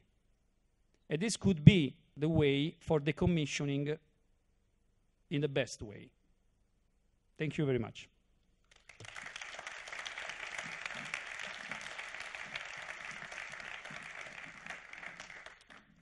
Thank you, Fabio, for showing this the way to decommissioning Class B systems. Something I've not totally understood is if the elephant will eat the lasagna, but but you will explain later. Okay, so we have now, after the tenders and return of experience on projects, and speaking about some success implementation of ERTMS, so we will talk a little bit about some remaining issues. I think it's important also to tackle those important subjects, and especially the next one that will be introduced by the users group together with INECO, is the issue of baseline compatibility assessment. Because one target of ETCS is to provide, and to ERTMS, generally speaking, is to provide backwards compatibility. And today, the main goal, as we said this morning, is to reach a situation where all compliant trains, and let's consider baseline 3 release 2 to move a bit in the future, the near future, all those compliant trains needs to run smoothly on compliant infrastructure. But since a number of years, so ERTMS is deploying, and we know that we have baseline 2 infrastructures, even former baseline 2 still infrastructure maybe, and baseline 3 infrastructures are also coming. So how to manage the situation and to in fact provide this compliancy between trackside and train-borne. It's an important topic, and in fact, a so-called baseline compatibility assessment is done by the agency, a system authority, helped by the users group and the suppliers, to analyze possible incompatibilities and to provide solutions for them. I think a complete analysis has been done by users group and INECO, and so I welcome Rob Degman and Alonso to come on the floor. I think you will share this presentation, both of you. Thank you very much. Good morning, everybody. I hope the slides will start. Yes, my name is Rob Degman from the users group. Yes, thank you. And it's a dual presentation, so halfway I will give the floor to Alfonso. We will tell you something about compliant infrastructure. That's the title of the presentation. But first, I will make a small sidestep and inform you about a small announcement on braking curves, not entirely in the scope of this presentation, but we thought it useful to give you this announcement. And after that, I will dive into compatibility. And for those of you with a sharp eye, they have seen that compatibility is not exactly the same word as in the title of the presentation, which was about compliant infra, but we will come to that later. First, the braking curves. In the past years, the railway sector has detected that there are certain shortcomings in the brake model as it's currently defined in the ERTMS specifications. And this topic was also identified in the context of the game changers by ERA. So it's one of the list, or in the list of the 5 game changers. And in discussion with ERA and the sector last year, we agreed that for the moment, the ball was in the hands of the ERTMS users group to identify clearly which are then these shortcomings. That's what we did. And we have accumulated a list of 7 individual topics where we believe that improvements of the model can be possible to improve, in the end, the business case of ETCS. For instance, make it suitable for high-performance networks. This list that we accumulated was sent in September to ERA, and we are now thinking of discussing with ERA and the sector how to proceed further on this topic, and we have already made an arrangement with the responsible person in ERA to discuss later on this month. So there is some progress on this also important game changer. That was the sideline. Now back to the main topic that we have. As I just said, the title of the presentation is Compliant Infrastructure. And the question is that the same as compatible infrastructure? Because in principle, the answer should be yes. That's how it's designed, the system. But we all know that there are bugs in the specification, especially in the earlier versions of the specification. And that means that an infrastructure, although it could be fully compliant to those specifications, due to the fact that there are bugs, it could still not be completely compatible to the onboards which are running on that line. And therefore, we will focus on compatibility in this presentation. Some background, Michel has already announced it. With the introduction of baseline 3, a BCA compatibility analysis was made on the total of 491 change requests that were in this basket. So to assess whether an onboard can run on the old track and vice versa.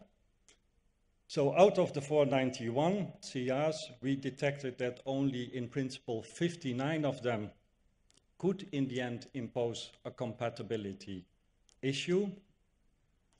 And the BCA report also defined for these 59 so-called mitigation measures, which you can implement in general on the track side to avoid that a problem will occur. This is all just a reminder. I show you here the picture of, this picture has been shown previously in other presentations about the backwards compatibility concept as it was defined for ETCS. And you see that the BCA addresses always the relation with previous versions of the specification, both onboard, trackside. This just to refresh your mind about what is the BCA. That report was made in the past, but it's not the scope of our presentation.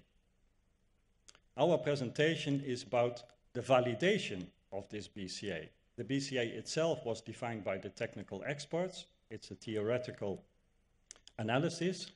But the question is, of course, what is the real situation of all the infrastructure existing today in Europe? Have infra managers looked at this BCA? Have they implemented those mitigation measures, etc.? And to find that out, the European Commission has awarded a project, and INECO, and together with the ERTMS users group, has made a proposal, and that was accepted by the Commission. So together we have started this project in 2015, and we are now near to the end, and that's why we can explain to you today some of the results. The original scope of the project was to support the validation of the BCA by investigating the practical impact on existing baseline 2 compliant infrastructure in Europe. And note that the analysis is made by the infra managers themselves, not by us. We just contacted them, got information on what they have done. We have supported them if they had questions, etc. But in the end, they did the detailed analysis for their specific infrastructure. We put all the results together. Halfway, originally it was for baseline 2 infra. Halfway the project, we thought there are some baseline 3 projects well on the way now. They are in the advanced states of implementation, so it could be good also to look at these projects. So we agreed to do that, so we extended slightly the scope. And we have to say also that if you would have that question, there are additional errors which are solved in the technical opinion of ERA, which was published last month. And of course, for our project, all those CRs were out of scope because it just came too late. So we focused only on the previous BCA reports, not on the last ones in the technical opinion. Then we have here the overview of what we have addressed. We had to address, that's obvious, of course, all the members of the users group itself. Our 11 members had to be included, but we tried also to address infra managers outside the scope of the users group, mainly in the eastern part of Europe. And as you can see here, we addressed a total number of 20 infra managers with questionnaires. And we were lucky, I think, to have feedback from 17 of them, which is quite a good result. 14 of them with baseline 2 implementations, 2 of baseline 3 MR1, and 1 with baseline 2 and a B3 MR1 implementation. The blue countries here in the overview, and from the 3 countries, the remaining 3, we did not get any feedback. So I guess it's going to be too late for the finalization of the project. But I think with the 17 out of 20, and you see it's quite a closed area without any holes in it, we have a very good coverage of the project, I think. And with that, I give, because this is the the general introduction. We as users group did the overall coordination, but the detailed analysis of all the information that we got from those inframanagers, the detailed analysis was done by Ineco. So now I hand the floor to Alfonso to explain a bit more about the details.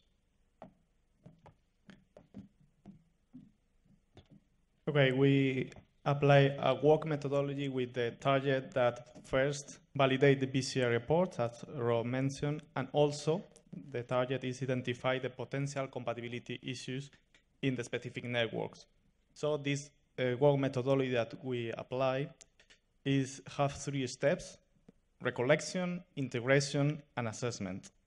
The first step is the recollection of the necessary information about each assessed network.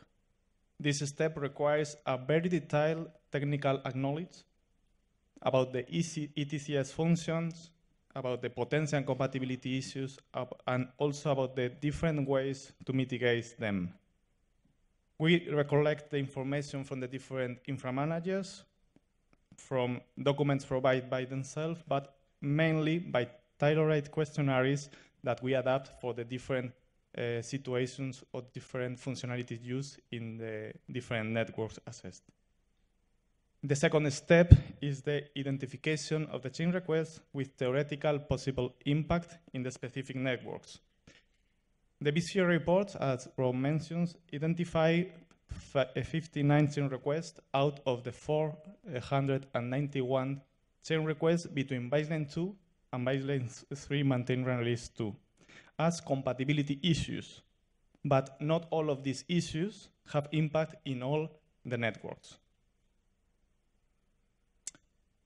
In the table, we can see in the columns the 17 assessed networks that are baseline 2 and also baseline 3 networks, because as the reports mention, the assessment of the compatibility is also relevant for baseline 3 networks, both baseline 3 maintain release 1 and also baseline 3 release 2. In the rows, we have the 59 compatibility issues identified in the BCA reports. The green cells are the issues without impact for each network. You can see that is the majority of the issues, and that means that the normal service is assured. Regarding the orange cells, they are the theoretical possible impact. That means that for specific scenarios and for specific onboard product behaviors, the normal operation could be penalized. We distinguish between bright orange, that are the theoretical possible impact that could apply only for baseline 2 onboards, and the dark orange that could apply for baseline 3 onboards. After the recollection of the information and the identification, we get the third step, the assessment of the theoretical possible impact for each network. It means the orange cells. This assessment includes identifying the specific applicable scenarios in each network, distinguishing if these scenarios are normal service or are in specific situations. It means that a sequence of events that could give the potential impact. Also, we identify if the specific onboard product behavior that could lead to this compatibility issue in the network. Distinguish if this issue could be found in baseline 2 onboards or in baseline 3 onboards. The inframanagers have reported that most of the problematic onboard behavior have not been detected in the current onboard subsystem products. It means that there is no actual impact for most of the orange cells. The results of this activity are summarized in this figure. The figure shows that the classification of all the compatibility issues identified in the BCR reports for all the assessed networks. The green part are the issues with impact, 81%. The orange part, the theoretical possible impact, 11% only baseline 2 onboards, 8% could apply to baseline 3 onboards. It means that 92% of the compatibility issues identified in the BCA reports no impact for baseline 3 onboards on the lines which we are analyzed. An example included in the rest 8% are the change requests related to the harmonized braking curve model. In case of the trackside design is not compatible with the harmonized braking model using the default national values, most of the infra managers have confirmed that if necessary, they plan to send the braking curve national values, the packet 203, in order to mitigate the possible compatibility issues. This means that really when a baseline 3 train comes, there is no problem. Regarding to the 81% without impact, we distinguish the 48% are related to functionality not used in the networks. 24% are mitigated by the implementation of the mitigation proposed in the BCR report, and only a 5% by implementing another mitigation measure. That shows that useful information is included in the BCR reports, both the compatibility issues identified by the BCR report and also the mitigation measure. Rob?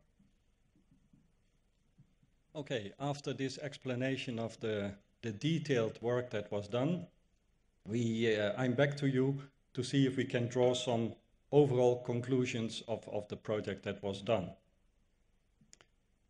First of all, I think that with the feedback from 17 infra managers, I think the BCA validation, the project that we have at hand, has been very well performed. We can also conclude that the BCA reports have been useful for IMs to assess compatibility issues on their lines. It has not just been a theoretical analysis done by experts in Brussels. I think the work that we have done has been used in Europe by the infra managers.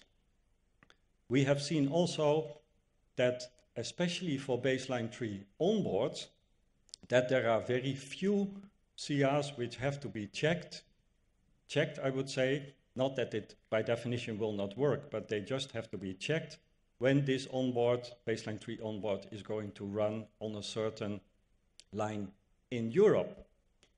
And with that statement, that conclusion that there are few things to be checked, I would say that in general, the situation at the moment of the infrastructure in Europe with regards to the compatibility is not so bad, I would say. And finally, we think that based on, it's more or less an open door, based on the previous conclusions, we think that also in the future, because we will never detect the last error in the specifications, we all know that, if we detect again errors in the specification, to continue with this activity of baseline compatibility analysis is also useful in the future. And with that, we conclude our presentation also quite well in time today, I think. Thank you very much.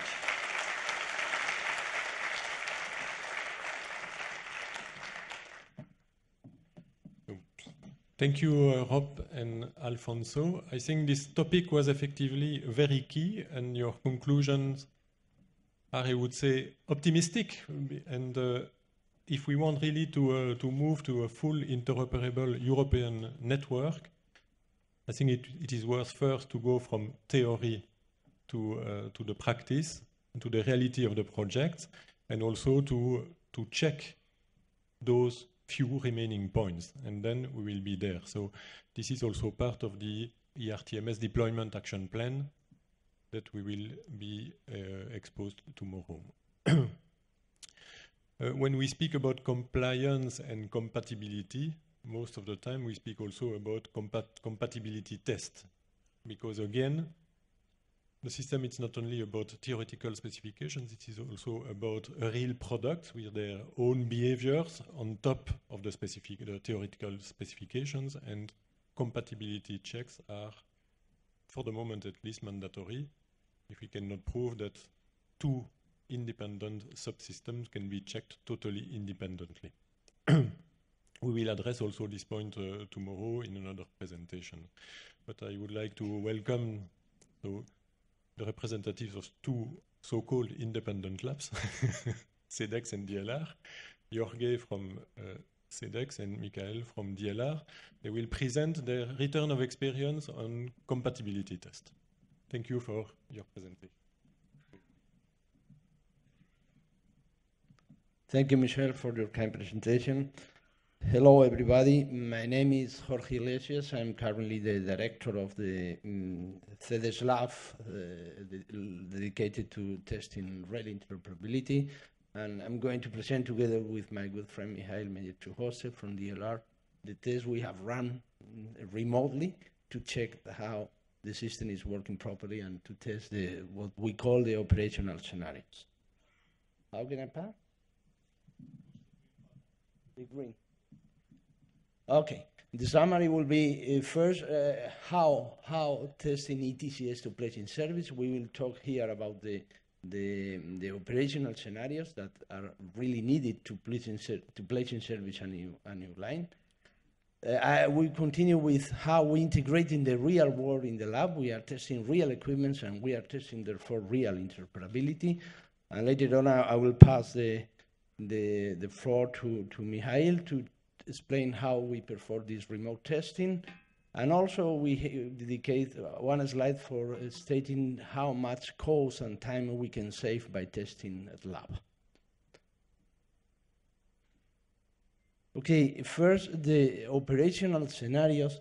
I'm going to start talking on how we tested in the past the proprietary systems. All the signaling systems obviously have an onboard subsystem and a trackside subsystem. And in the past, the onboard subsystem were tested, functionally speaking, by the supplier in the supplier lab. And the same with the trackside subsystem. They perform some functional tests in the supplier lab. And additionally, they perform some compatibility tests between the onboard and the trackside, also in the supplier lab. This was done before start testing on site. They tested everything in the lab for LZB, TBN, the proprietary system we had in the past. And after that, they performed some final installation checking on site with real trains and real tracks. And this installation took very few days, not a long test. And this is the scheme we would like to follow with ERTMS if we are able, because reducing the tests on track and testing in advance in the labs, all the functional behavior, okay? And with this process, more or less, they issue the authorization to place in service. What happened with the ERTMS at the beginning? With the ERTMS, for the onboard subsystem, we have a set of tests defining the TSI, the well-known subset 76, and the subset 94 defining the test architecture. And these tests are obliged to be tested in an accredited lab. We have the same for the infrastructure. In this case, not the same. I wrote partial components test certification because the RBC is not able to be tested. But those tests, ballistics, zero loop, etc., related to the trackside were tested in an accredited lab too. And with this, at the beginning, we tried to get the authorization to place in service. But this has been demonstrated that it's not possible. We need something more. It's recognized now by everybody that we need some compatibility tests that we call interoperability tests, or they are what we call the operational tests, testing together both subsystems to demonstrate that the system works properly. And what we did at the beginning, and now, still now, we perform those operational tests on site with real trains and real tracks.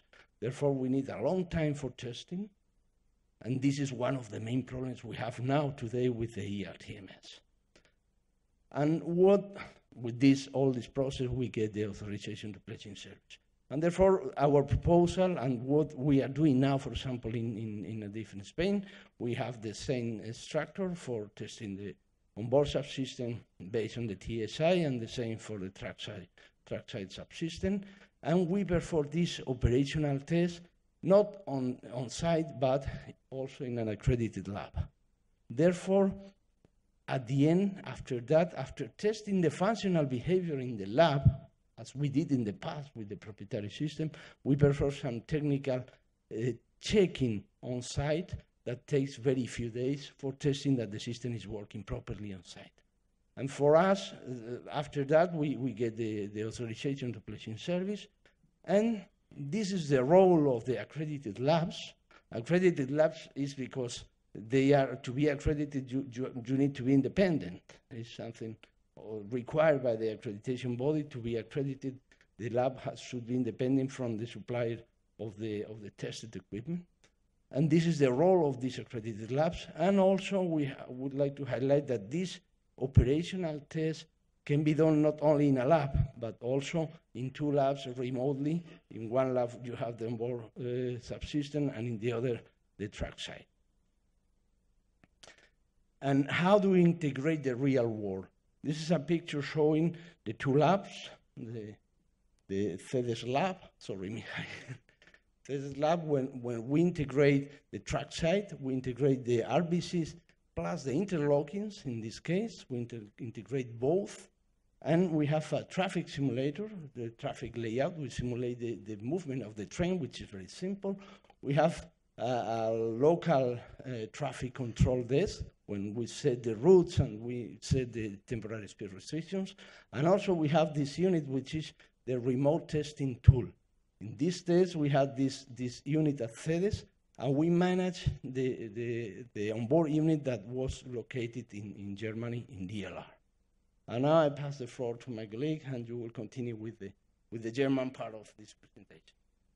Thank you very much, Jorge. My name is Michael Meyer-Zerhörster. I'm coming from, as Jorge mentioned, from the German side, from the German Aerospace Center located in Braunschweig. The part of the laboratory you see on the right-hand side is located in Braunschweig, which is in fact containing a little bit more than we show here. For this test we have applied, we used the train movement simulator, the train interface unit, and the EVC itself, including the DMI and the Euridical recorder. So this was, let's say, remote controlled from Spain. So we had the equipment there, and you see these strange blue and silver arm in the middle. That is a specific robot who's able to operate on the DMI, as we were forced to really touch the points on the DMI and not doing something electronically. And now how it is done. So here you see again the robot a little bit more in a better photograph, as we cannot see it on the simulated issues. You will see in the next moment. What we did is that we recorded a remote control test on one computer, which you will see on the next videos.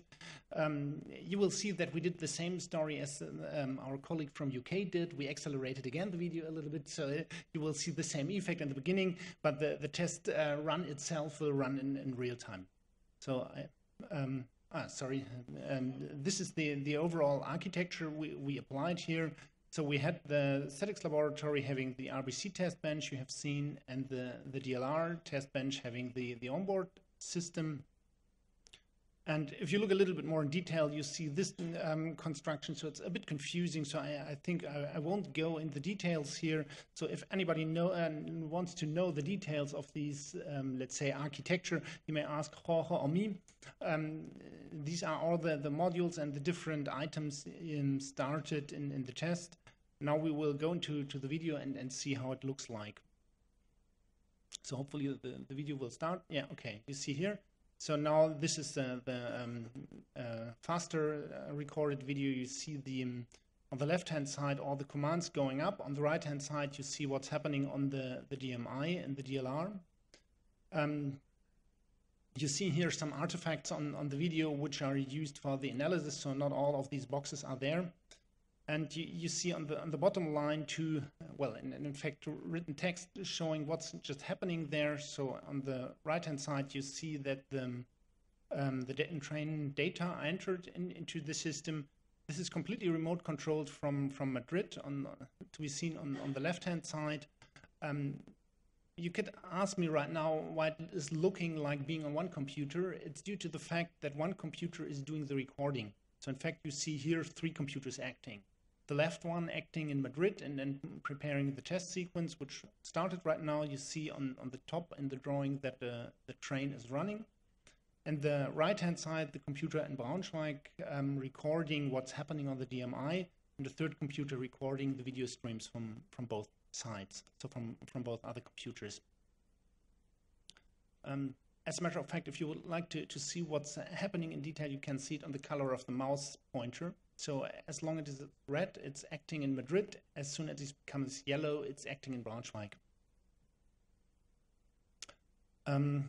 Yeah, well, and what we did here, in addition to the typical standardized conformity test, is we are showing that you can do a manual interaction directly remote controlled. So what you see, or you just have seen on the right-hand side, if you point with a mouse on the DMI, in this case remotely controlled from Madrid, the robot in Braunschweig pushes the identical button remotely controlled.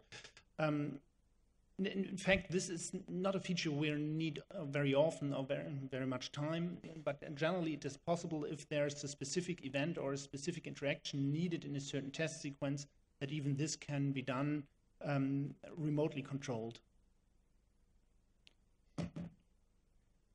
So what you now see is that the train is still continuously running. You can see that on top of the left side, which is one of the standard conformity test sequences.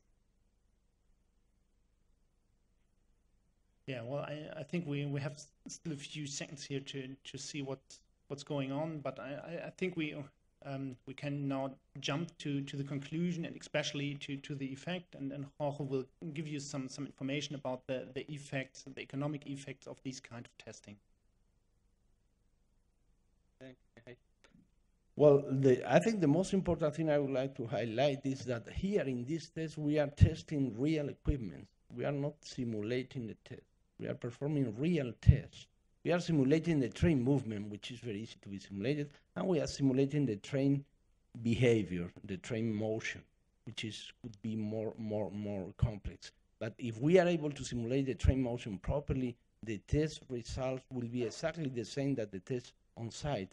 And it's one of the things we used to do. We compared the test in the lab in Spain with the test on site, and we have seen that the results are exactly the same. Therefore, this is a big tool to accelerate the process. And in this slide, you can see a comparison I have made with, in Spain, for a specific line. The line between Albacete and Alicante is a level 2 line equipped by Alstom. And this line was tested on site, because at that time the lab was not ready, or well, we had discussions at that time. And the line was tested on site, and you can see the cost. It was 1.3 million euros testing 3 onboard units over this line, and the duration was between 10 and 11 months. The approach number 2 is just testing in the lab. If we test only in the lab, we will reduce to 180 kilo euros the cost, and the time to 3 months testing only in the lab. But now the current approach in Spain is the agreement with ADIF. We are testing both first in the lab and later on track, the same test. We repeat the test again. But even in this case, which is the scenario number 3, we reduce the cost 40%, and we reduce the time, because the time in this case is 5 months, 3 in the labs and 2 on track. Therefore, we can perform the test before the line is finished, 3 months in the lab, and later on 2 months once the construction is finished. Therefore, we save more than 8 months of time, and we can open the line 8 months in advance. Now, for the last conclusions, I pass the floor again to Michael. Yeah, thank you. So, coming to the conclusion, so what do we work out? So many of these statements will look very familiar to you, as they have been discussed at least 2 or 3 times ago in the same session today. So one thing is we just need to do these operational tests to bring ETCS in service. So this is nothing new. This is something required by legal constraints. And so they need to be done, but they need time and they cost money. And so there is a need to challenge this question. So how do we are able to reduce the cost and the time needed for those? And one of the answers is, or one of the main answers is, doing these operational tests in a laboratory. They can be done not only in one concentrated laboratory. So what we have shown here is that remote tests are possible. They allow testing of onboard and trackside equipment subsystems located in different laboratories, even in different countries in Europe. And we performed these tests already in 2015 with the onboard system in the DLR premises and the trackside level 2 equipment in the SEDEX. They were completely controlled by the SEDEX laboratory. In theory, it could be done from a third location, but it just increased effort and risk and does not bring so much technical advantages. And at the end of this year, we will again do such a test campaign with the backwards compatibility team, running a baseline 3 train over level 2 and level 1 baseline 230D line. This is in the frame of a project done in cooperation with the ERTMS users group. So we will again complement the work done by Rob by another active. So thank you very much. We are willing to answer questions as well as far as we can. Thank you for your attention. Thank you.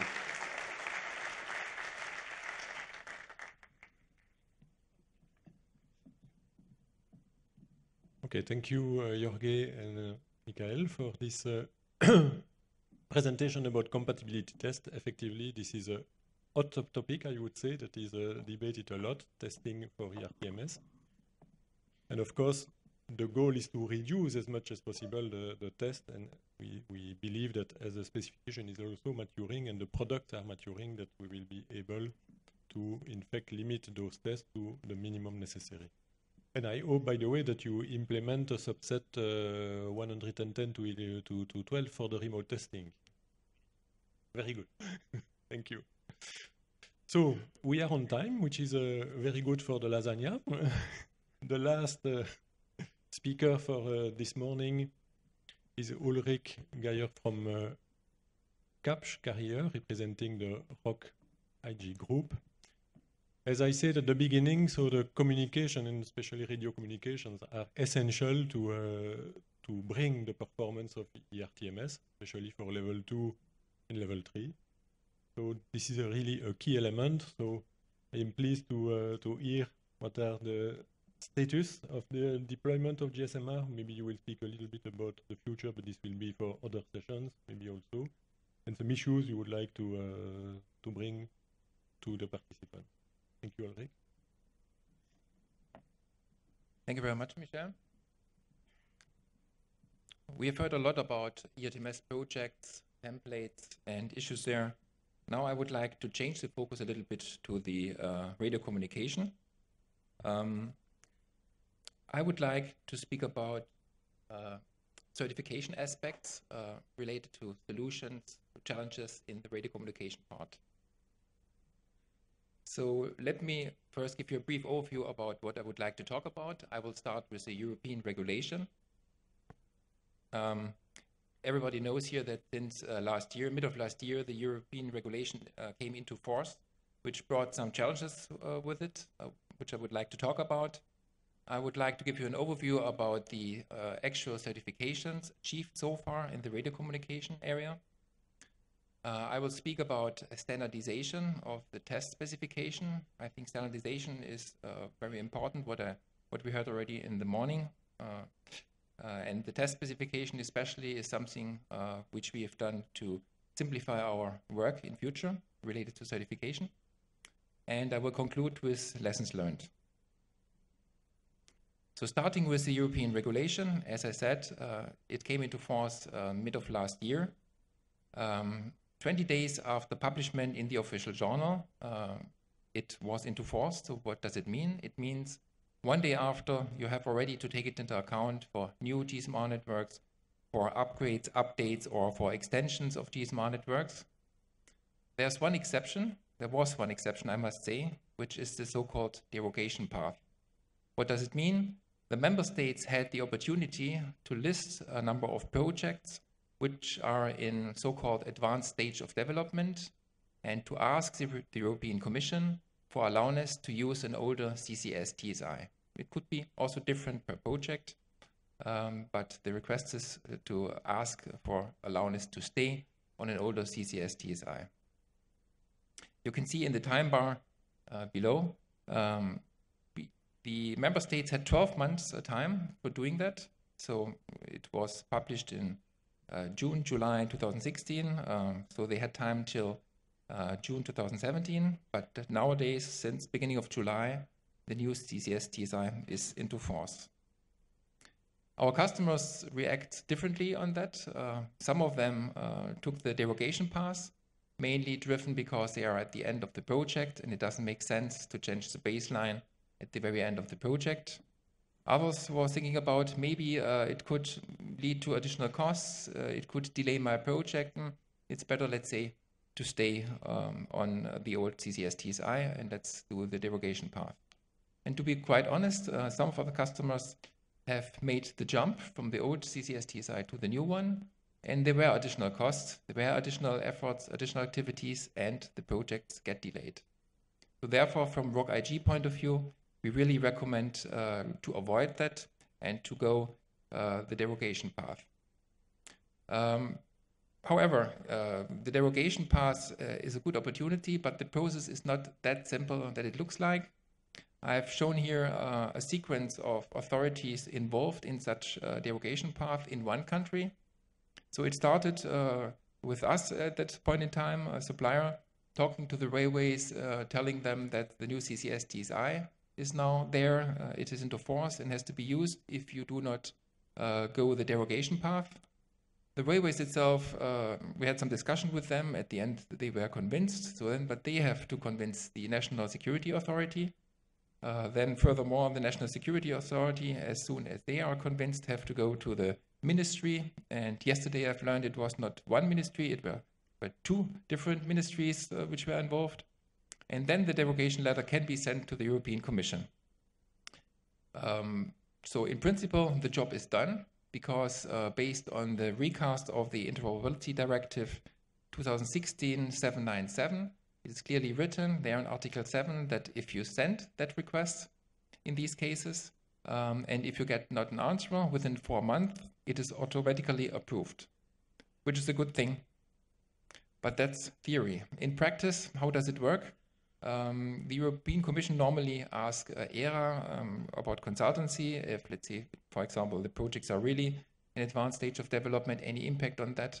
And this happened specifically in this country. ERA had some recommendations to take into account. That's at least what we heard.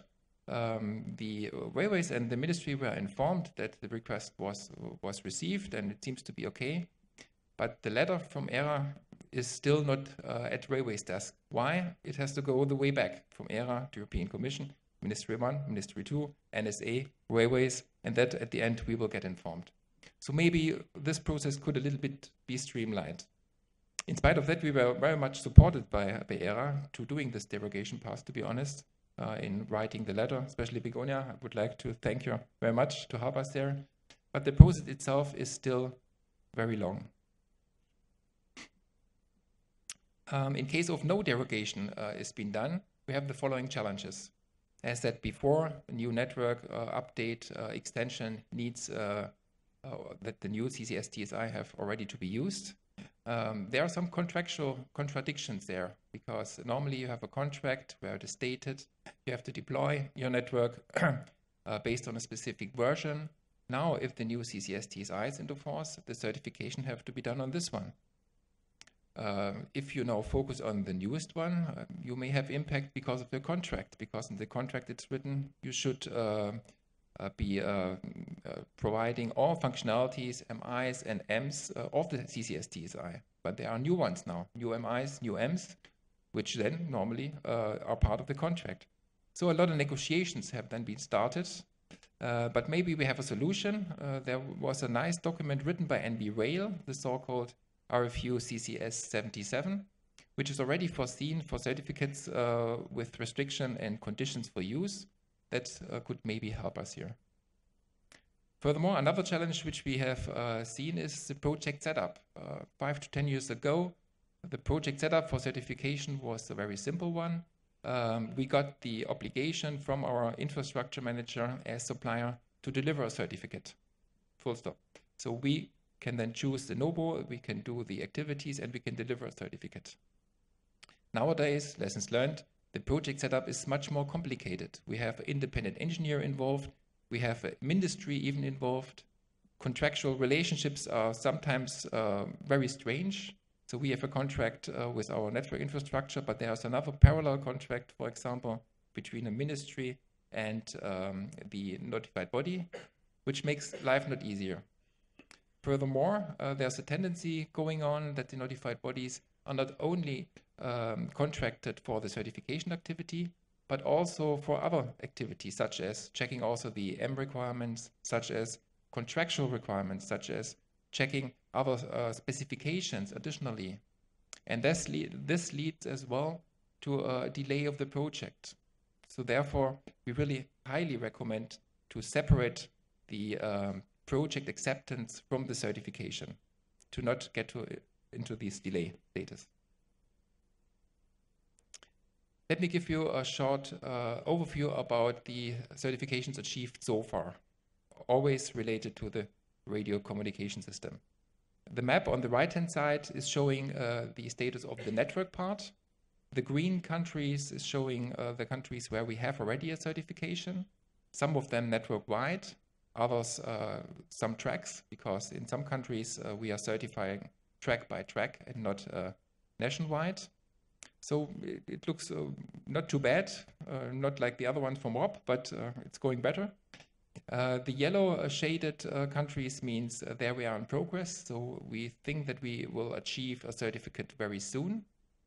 And the green shaded ones shows an older version, let's say, of a CCS certificate. We did in the past so-called product certificates. We have also involved notified bodies to check our system in the same way as it was done for the CCS TSI nowadays. But at that point in time, it was not possible to have CCS TSI certificates. From the CAP radio side, we have European-wide valid certificates. All our CAP radio supplier within the ROC IG have these certificates. Furthermore, we have, of course, additional certificates for EMV, environmental conditions, and all of this stuff, which are the basis to receive a CCS certificate. So that's the view, the current view on it. Hopefully the plan gets greener and greener soon. Let me come to my last point before I will conclude in lessons learned. This is related to standardizing of the test specification. We have invested a lot of effort and we have done a lot of work together, and we means industry, a lot of industry were involved, railways, notified bodies, UIC, and also it was monitored by ERA to focus on 4 specific areas, which is the voice cap radio, the EDOR, the SIM card, and the network. The status is the following. For the first 2 things, for the EDOR and for the voice cap radio, we have already achieved a final test specification. This is published on the UIC webpage since September 2017. The third part, the SIM card specification, there we are in progress, but we also think that we will be able to finalize it within this year. Everything is done, by the way, within the CEF first called research project. The fourth one, network specification. I hope that I could say today it is published, but it's not. But we are we are just in front of that. I've just talked with Robert in the morning. So everything is now finalized and it will be published in the upcoming days. So it's not a matter of weeks or months, but it's a matter of days only. So what will it bring to us? A lot of advantages, because standardization of the test specification for certification gives us the opportunity to better plan the certification activity in general. It will lead to a more cost-effective certification process, and it will also be much more time efficient, because if you do it once, you need some time, but if you do it the second time in the same way, based on the same test specification, you get faster, and faster, so we could gain a lot of time. Which also shows that ERA has really monitored that what we are doing is the fact that with the new application guide, these test specifications will be referenced and will be recommended. So another reason I would say to use these test specifications. Let me conclude on the last slide so that you come to the lasagna, which I understood, which is really to see a lasagna in the morning, it's not so easy to wait until the lunch. 4 points, CCS TSI. As I said, regulation is into force. What I really would highly recommend is for the next upcoming CCS TSI, please think about to use the derogation path. First, finalize your project, and then for the next update plan for the project, then use the newest CCS TSI. It would help a lot, not only us as supplier, but also the project itself. Second point, project setup. I would highly recommend to use as simple as possible project setup. Lessons learned, experience have shown the quickest way to get a certificate was always if it was delegated from the network infrastructure to the supplier. Timing, please do not underestimate the timing for the certification. You should start it already at the beginning to set up the project for the certification, but then maybe wait till the project is really deployed, installed and implemented so that you can do the relevant tests then based on that. But it's not a matter of days or weeks, it's really months, and in some countries it's even years. So do not underestimate this point. Last point, testing. Use standard test specification as I just presented. This would help a lot. It would simplify your world as well, for not only the subsystem, but also for the ICs. Very last point, and we as ROC-IG are of course always here to support you to get as soon as possible a good qualified certification. Thank you very much.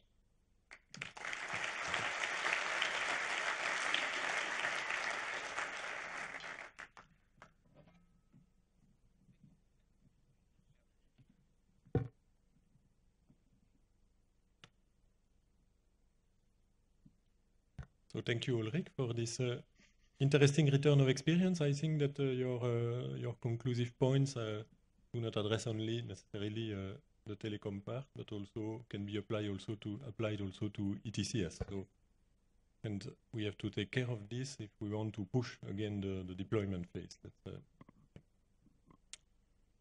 Okay, so thank you for all the speakers. We have here an impressive panel ready to answer any questions from the floor.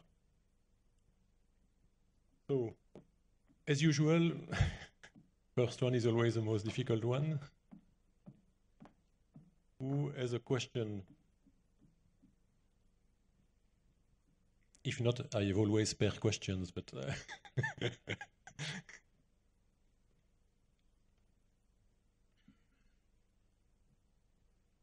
nobody yet?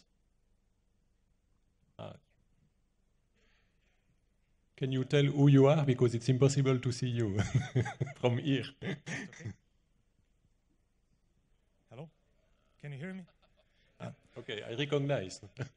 I'm Alexander Gerardi from Multitel.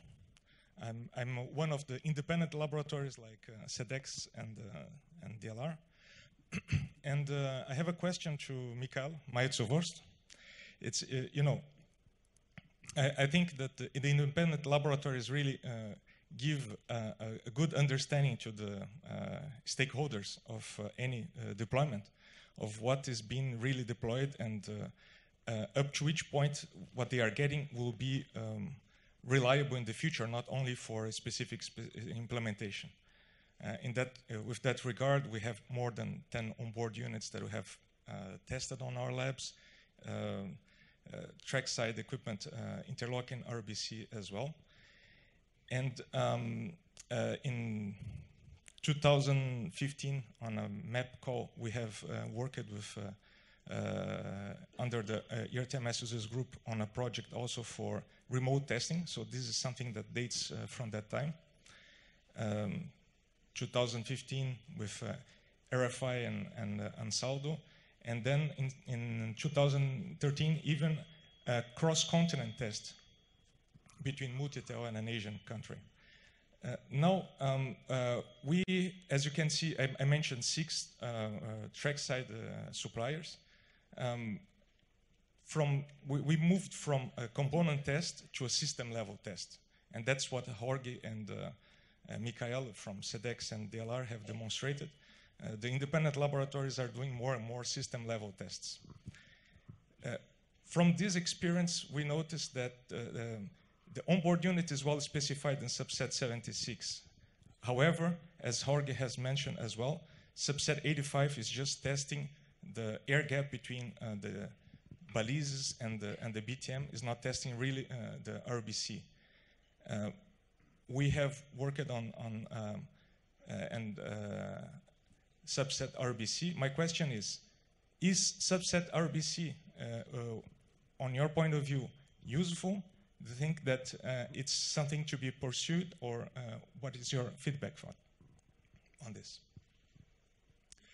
Yeah, thank you very much for that question. Definitely at the moment where you're going away from a component test towards a more integrated test, you need to solve answers with respect to the infrastructure as well. So there are points to be answered with respect to the RBC, which in best case are standardized in this form. So I would appreciate to have these parts which are needed for the integration test to be defined in a common standard. Yeah.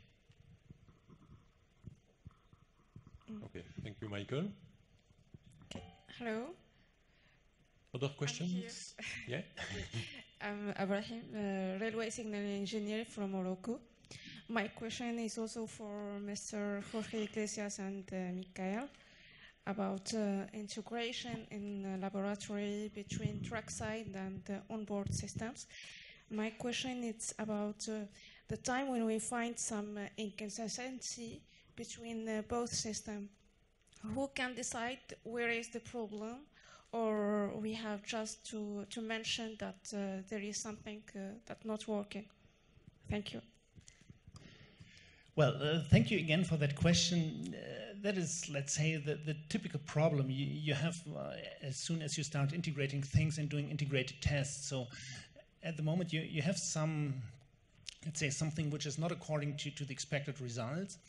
You need to find out which of the components or even something in between is not working properly. So we had not only the situation that onboard or trackside were not working properly, but as well that the, let's say, adaptation in the laboratory was creating deviations, not hard failures, but deviations.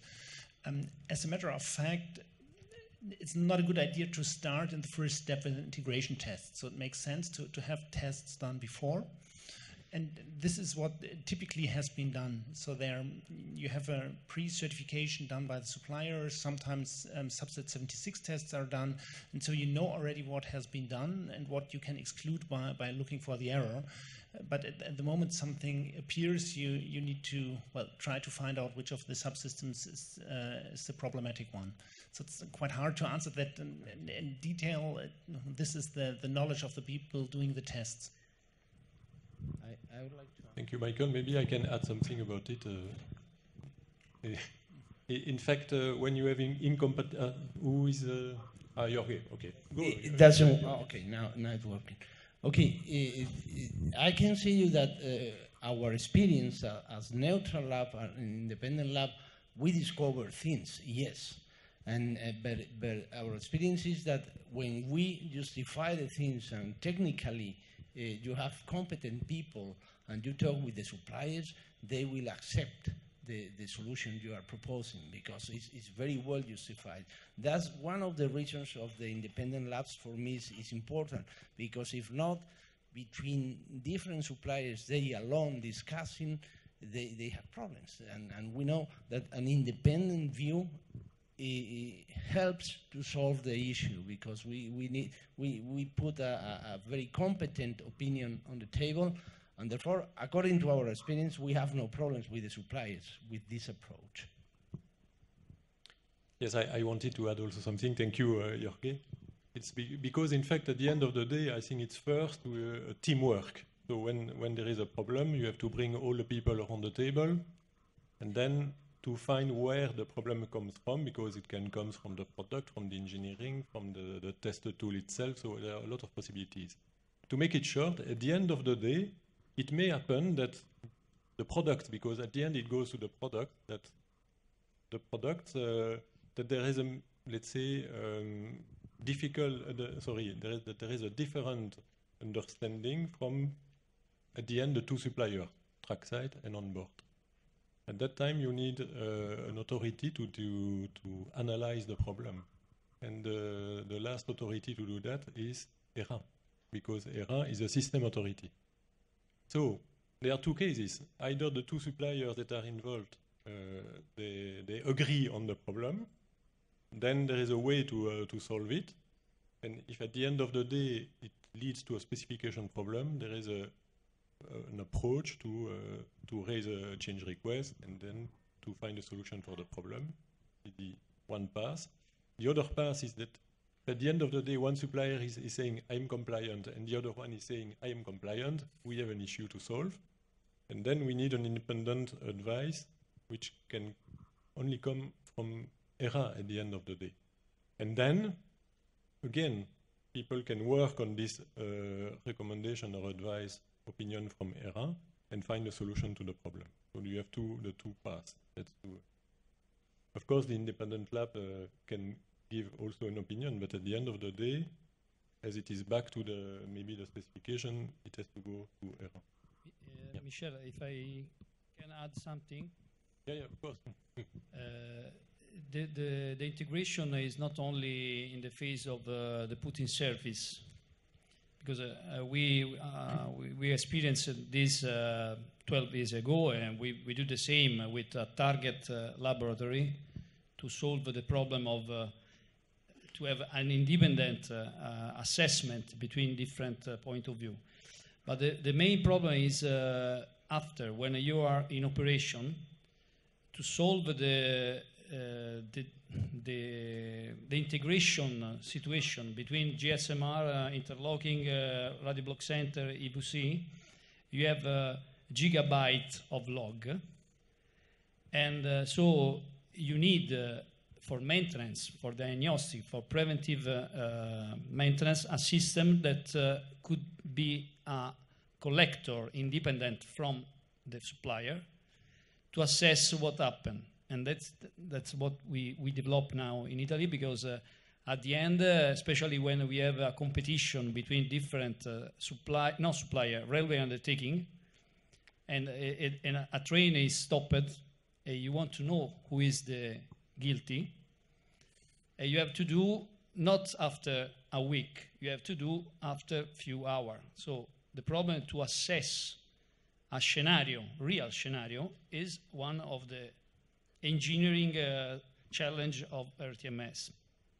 Yes, thank you for this contribution. And effectively, the fact that you have testing tools to allow this personalization is of course important. Yep. Could I just add something? Yes, please. just very briefly, a slightly controversial view, my friend.